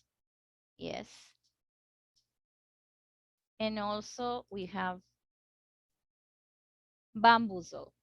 I don't know if you're familiar with Bamboozle, but I like to share now I can share with you. Okay, are you familiar with Bamboozle? Please write in the chat. So then if you're familiar, I just pass to the next one, because let's see. No, no, no. Okay, yeah. So I'm going to share with you because I like it. I really love this. Okay, I'm sure you will. Okay, yes. Now I'm going to, okay. Yeah, I'm going to find the page and share with you.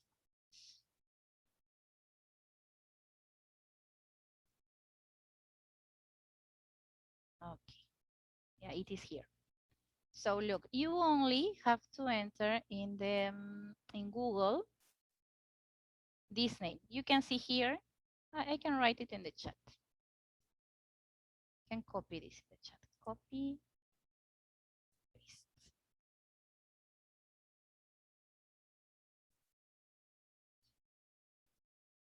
Okay, it is in the chat now. Okay, so I'm sharing that with you. Yeah, so here you have Bamboozle, and then you just go down, down, okay. And there is one that says play games. Okay, you just look for this icon, play games. Click there, and here you have the search. For example, let's imagine that I want to practice present simple. Okay, present simple. Click here, and then you have different activities. Obviously, you have to check, which one is the best for you, because some of them, and here, look, some of them say when they are for a B1, for A1, some of them no, but you can just take a look. For example, this one, present simple. Let's make just an example. What do students have to do? They have just to answer in the correct way. We are going to play, so then you know. Look, here you have this.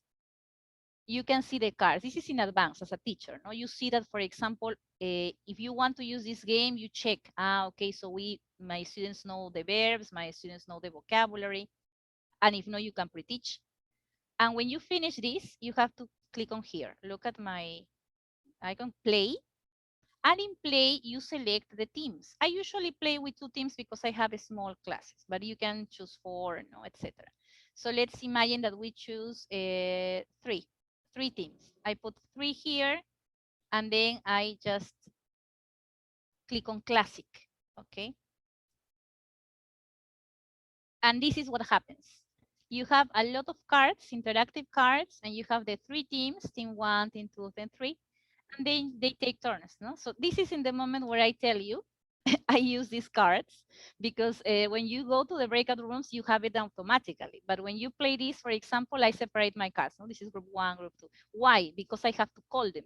No, I call them. For example, I have my 4 cards for group 1, and I say, okay, Emily. Yeah, Emily, you go. And Emily picks up a card. Okay, let's just make an example. I need 2 volunteers. I need 3 volunteers, please. I need 3. I need people to participate here. Okay, so then maybe Rosana, can you help me or the host to unmute people if they are raising the hand? Rosaura, okay, Rosaura, please. Rosaura is raising the hand. Can someone help me, please, giving her the option to talk? Wait a minute. Okay, no, don't worry. So Wait a minute. Rosaura. yes, I need 2 more people and we can just, okay, Rosaura. Pick up a number, Rosaura. Okay, 3. Yeah, so while we wait, don't worry, Rosaura.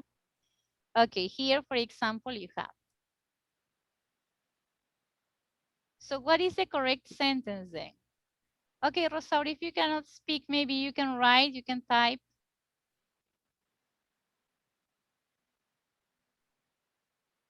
I think you can speak now, Rosaura.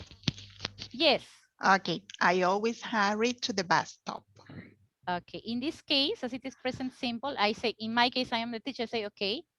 Let's I check. always hurry. You said that. So here the students can see, right? Can see the correct version.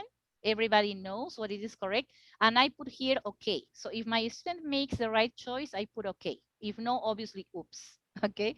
So then if I say okay, what happens? Look at your team. Your team got 5 points. So then, okay. If no, that's no problem. Then I pass automatically to team number 2. So then to team number 2, maybe other person, please. I need one more volunteer.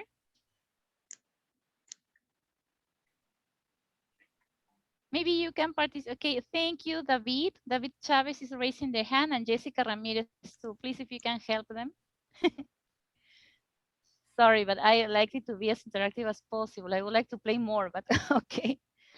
Just 3.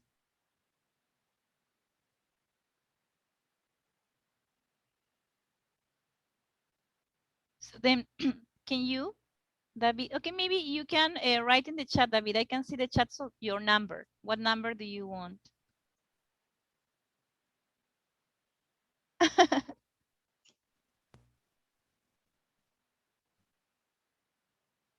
Okay, David, number 6. So we are going to say number 6.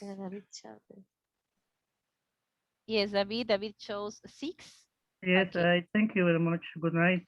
6. Good Thank night. you. Look, David, you were so 24. lucky.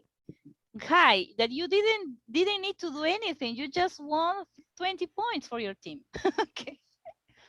So this is the good thing. This is okay. So then in this case, you just won. I put okay, and your team got 20 points. All right. So then this is, and like this, okay, this time you didn't participate, no problem. So then team number 3, Jessica, can you speak? Jessica, you can write the number in the chat box.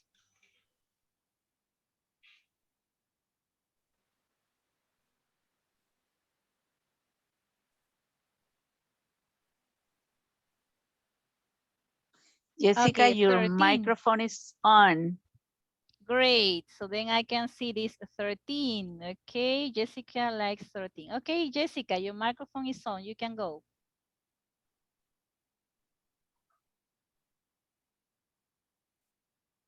You have here the exercise, Jessica. Oh, Jessica, I think something happened with the connection because you are available. Oh. Well, let's see. Okay, so Jessica, thank you very much. But if I think, no, okay, you don't have the option. You can write in the chat. Anybody, please. Can you write in the chat? Can you write in the chat, my dear friends? So I check the chat then. Okay. Thank you, Jessica. You did it. Great. Okay. Good. Yeah. So then we have here the check always. Okay. This is always important. I like it because they have the students can visualize the right answer. So then you say, okay, and then they got 20 points. Okay, and like this, no, we can just keep on working and on working, but this is the idea of Bamboozle, so you can have different topics. So I hope you have enjoyed this. Do you like the tool? Tell me, please. Tell me reactions in the chat or maybe in the screen. Did you like this tool I'm sharing with you? Okay. Okay, thank you. Okay, yes, please interact, people. It is important to interact. If no, it's like when we are in the class and the teachers, oh, okay, no, we don't. Okay, thank you. Okay. Okay, thank you, Magali, for the comments, Ruth.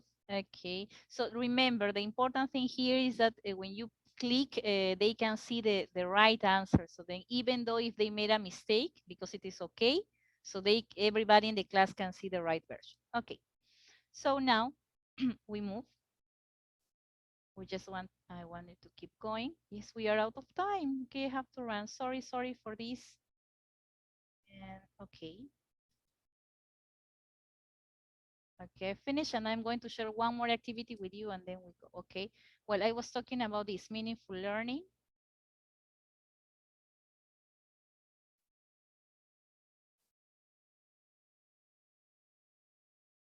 And the breakout rooms, okay, something important that works very well for me is that you need to not only, okay, just tell them go to this group and do this task, but you have to assign roles. Okay, so then assign roles so they know what they have to do, because if no, the problem is that only one person starts working and the others are like free or they don't share. So then assign roles, for example, the timekeeper, the person who takes the notes, the person who prepares the images, or the person who okay, just make the summary. So try to assign roles. Okay, so here is use online interactive boards. I love using these. As I said, I had a lot of ideas, but I try to reduce them to the ones that I feel more comfortable. For me, Jamboard is great for doing group work because they use the stick notes and they can post their ideas. I also use mind map. This is for the mind mapping. Sometimes maybe for when they are kids and they want to do categories, for example, fruit, and they have these mind maps with the pictures or with the names. So I always recommend take a look, no mind map, and then you can just Google and you enter. They are all the time. You just write the word and it appears automatically in internet. And this is an example. Look here, maybe it's small, but things you can do in mind map. So like categories or with different colors. So especially young learners enjoy it. Okay, we are passing to the next because we need to finish. So then I was talking about building 21st century skills. Okay, and in this topic, what I need to share is information about how to do it. So look, try to prepare collaborative tasks. Okay, working groups, but remember having a roles and promoting creativity, something maybe a problem they can solve. Not only, okay, do a brochure, but no, which city would you recommend? Or, okay, or how do you solve the problem of pollution in the city? Okay, think of 2 good ideas to reduce the pollution. So something concrete that they can work. If they don't have the enough vocabulary, so they can use also pictures, so you adapt. I know teachers are very creative in this sense. So for this, I am recommending Padlet because the good thing about Padlet is that when they put all their work, then everybody can see, no, the works of different groups. So then you have a lot of feedback, a lot of information there. Then provide a space. This is also important. And when we talk about creativity or developing critical thinking, we need to give time to the students. I mean, it's not only making the question and okay, 2 minutes. No, you need to give time so they reflect, they prepare. Here in Project Zero is a project from Harvard University. And they, in their page, the same. You can just Google Project Zero Harvard and it will appear. They have a lot of different strategies on how to promote creativity. One is, for example, this stop light, like the traffic light where they put the red, the green lights. So then like the dangerous, in the neutral and the positive, like post-its, for example, you can work that post-its in the classroom. Another is the see, think, wonder. It's like you see something, for example, maybe a short video, you think questions about it, and then you wonder how to solve this problem. Okay, you start thinking on solutions. Another is I used to think, but now I think. So then what happened in the past and what happens in the present, connecting ideas. And this one I think is the very, very famous, the think per share, when you have first the person thinks individually, in pairs, and then shares in the class. And some other models are in this link, okay, in the Project Zero. Now the last one, fostering learner autonomy. Remember the lessons I was talking about synchronous learning, but they also have this, they need to work more. I always insist, no, it's not only the 2 hours or the 4 hours in the week, they need to do work outside. So then for this, we need to show them how to organize the information. Wakelet is very useful. Last week, I think if you were here in this interesting webinar, so you shared with Olenka, and Olenka presented Wakelet. This is something we use a lot because we have the topics and we organize there the things.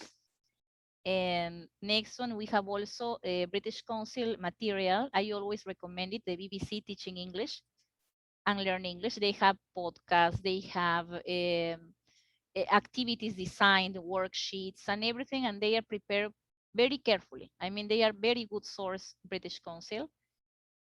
And finally, also, you can prepare, when you have, for example, set of vocabulary, these when they are maybe vocabulary that is a little difficult, you can use Quizlet.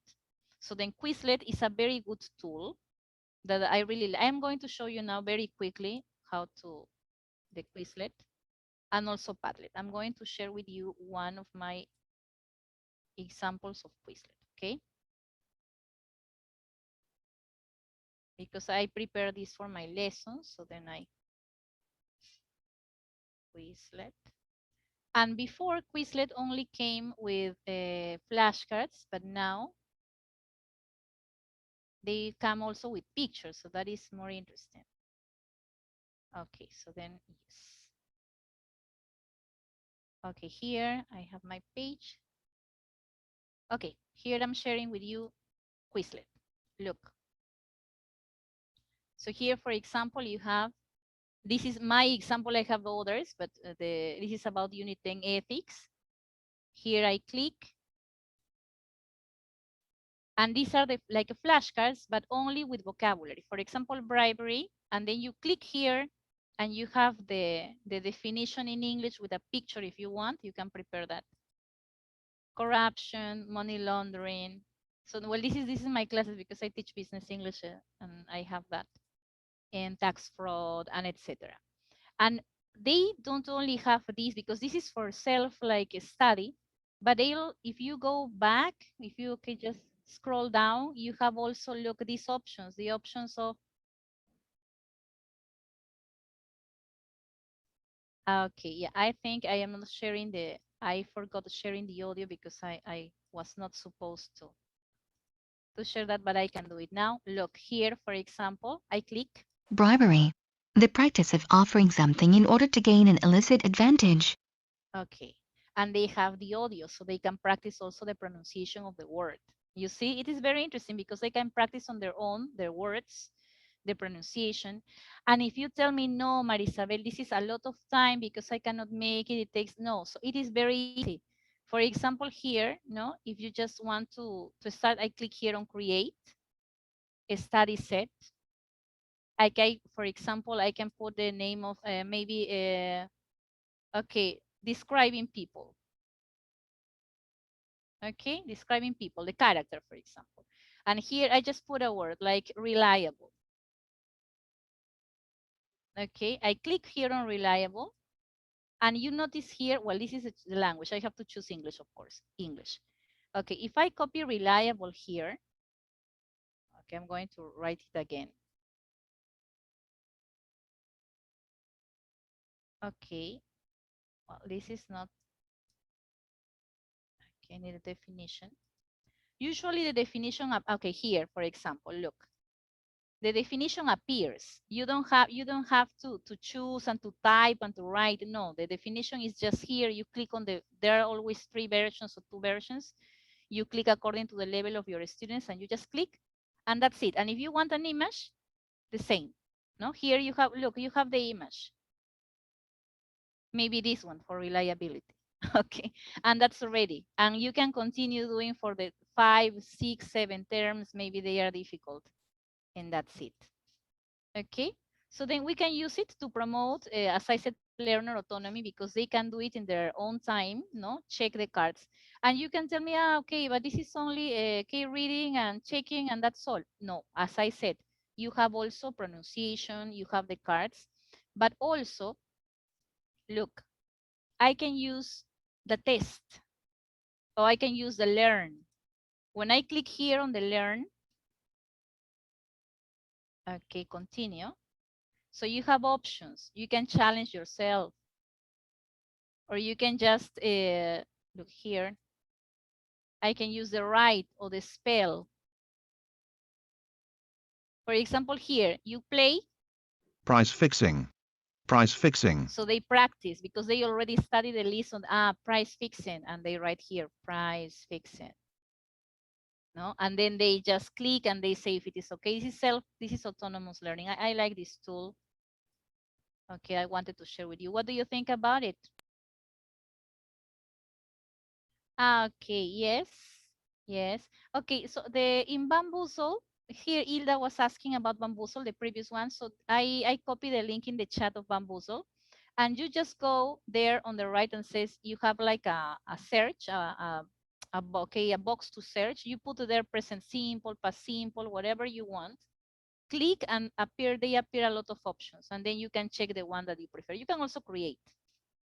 Okay, yes, there are many. That's why I'm showing you a lot in my presentations, but to do the practice only some, because if no, we can be here for ages. Yes, I know. So the ones that I basically prefer. Okay, so then that is fostering learner autonomy. And one more I'd like to share with you before the final part, because I prepared this. Look, I also like a lot, for me, interaction with my students in this new virtual form, because this is what I'm talking now about, is using board games. I loved using board games when I was in face-to-face. And then I was thinking, how can I do that now? Because I can give them the link of the game board, the board game, and they can play in their own rooms, in the breakout rooms. But I was thinking how to do it. And then I think you also have heard about Genially, right? So then now I just want to share with you this. Okay, so how to create it, because it is very, very simple. Okay, when you enter and create an account on Genially, look, it is like this. For example, this is my picture because I created, this is a free account. And I just start here on the left and I put create Genially. Okay, create. And then here you have options. I go directly to the part that says gamification and put create. Then after gamification, I just focus. In this case, I'm showing you only one example because there are a lot, but I focus on board games. I go to here games. Here you have ancient Greece, okay, a lot of topics, but there is at the end, always near the end. Okay, here games, you can see games. When you enter to the category of games, well, here you can choose any of these templates. I am going to do this, Jumanji, okay? Click. Okay, and here when you are ready, so you use this template. And this is really, really easy to create because you only use your template and then you can start changing some of the things here. Now you can see, for example, here, instead of, well, you can keep the name, but here you can put maybe, I don't know, we can put like a name for our game. We can say, yeah, talking about dreams, for example. No? You want to use the second conditional, I don't know. Okay, and then you click on the second slide, and here you can also change the name, no? Look, I'm doing this right now, talking about our dreams. Okay, then here on the right, you have the instructions. You can also change them. For example, number 1, throw the dice. Okay, sorry, I'm writing quickly. Okay, number 2, okay, go. Okay, you can write all the instructions you want there.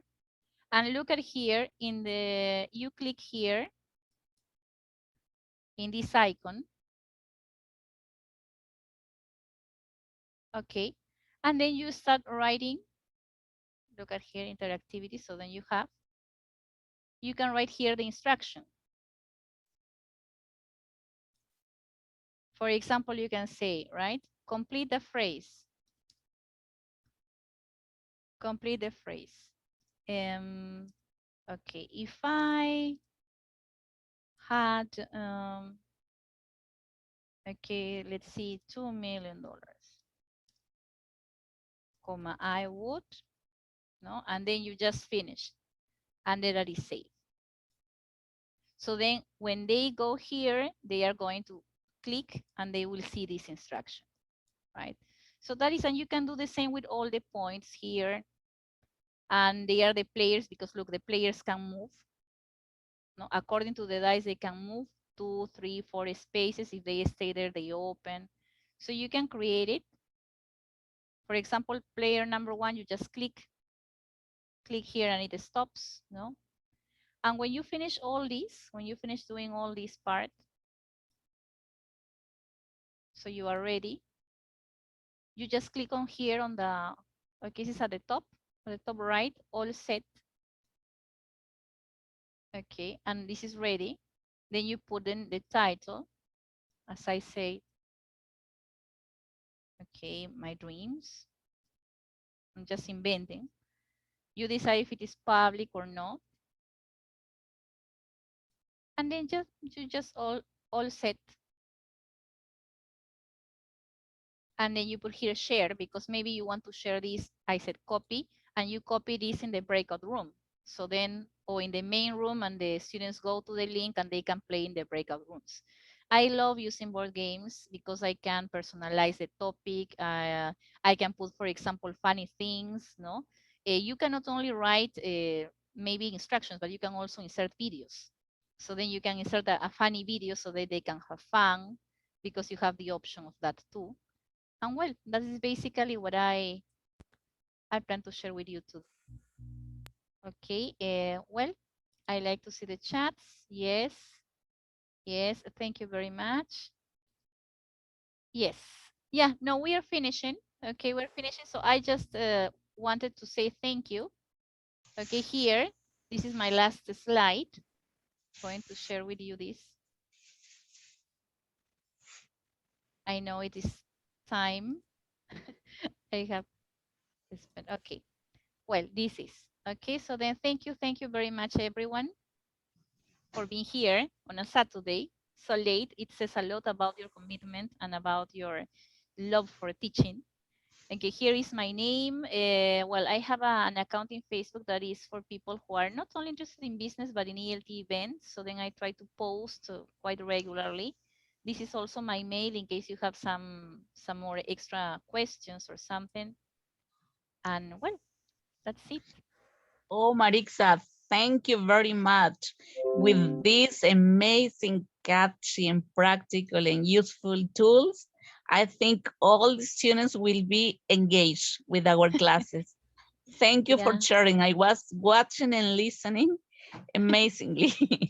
Yes, Because, I you chose know, just 3 or 4, so then I wanted to be more practical so you can see how to do it, right? Because it is important to know yeah, how to use it. Sometimes we know a lot of links, but we yes, don't know how to use them. So that is that's it. the That is point. Yeah, they are very catchy. Listen, I'm 50 years old and I was caught with the tools. And imagine our students. yes, Imagine our students. and if you believe that they do say no, they maybe no, they like using it. If you pass the link, they are going to use it and they are going to start producing because they, you know, they are very visual. They like interactive things. They like the, for example, this wheel, no, that we can play and all these kind of activities are really engaging. So very simple as, for example, maybe one word wall. You can create it. I know that most people use them, the ones that exist, that are already prepared. But for example, just let me show you for today. I prepared this. I didn't have time, but look, it was for teachers. And I said, okay, how to create rapport, how to create this connection, just using a word wheel. And the word wheel is just writing the topics and one click and they create this nice, appealing image. So then, for example, I just wanted to call one, but I know the problems with the microphone. But for example, what is a song you can't get out of your mind these days? So then, if I ask you this, what would you say, Rosana? What is a song you can't get out of your mind these days? I think I can know the answer because we are in Peru, so we are all similar. There is a song there. It was all the time, all the time. So and these kind of things that are a basic English, simple English, can create this connection with our students. No, they say, okay, the teacher listens to the same song. Yeah, because we're in the same city. Come on, we're in the same country. We listen to the same, even though we have different ages, of course, and different maybe likes and interests, but we are all related. So try to find a moment where you can do this. No? I eliminate this and then I continue with the next. And I say, okay, what can be good for teachers?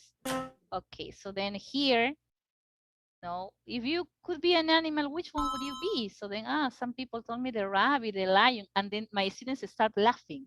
No, because it's like crazy, a crazy question. I like to be a tiger because, or I can want to be a bird because I can fly, miss. Okay, yeah, but this is like something fun. They also enjoy, right? So I cannot continue doing this because I know it is out of time.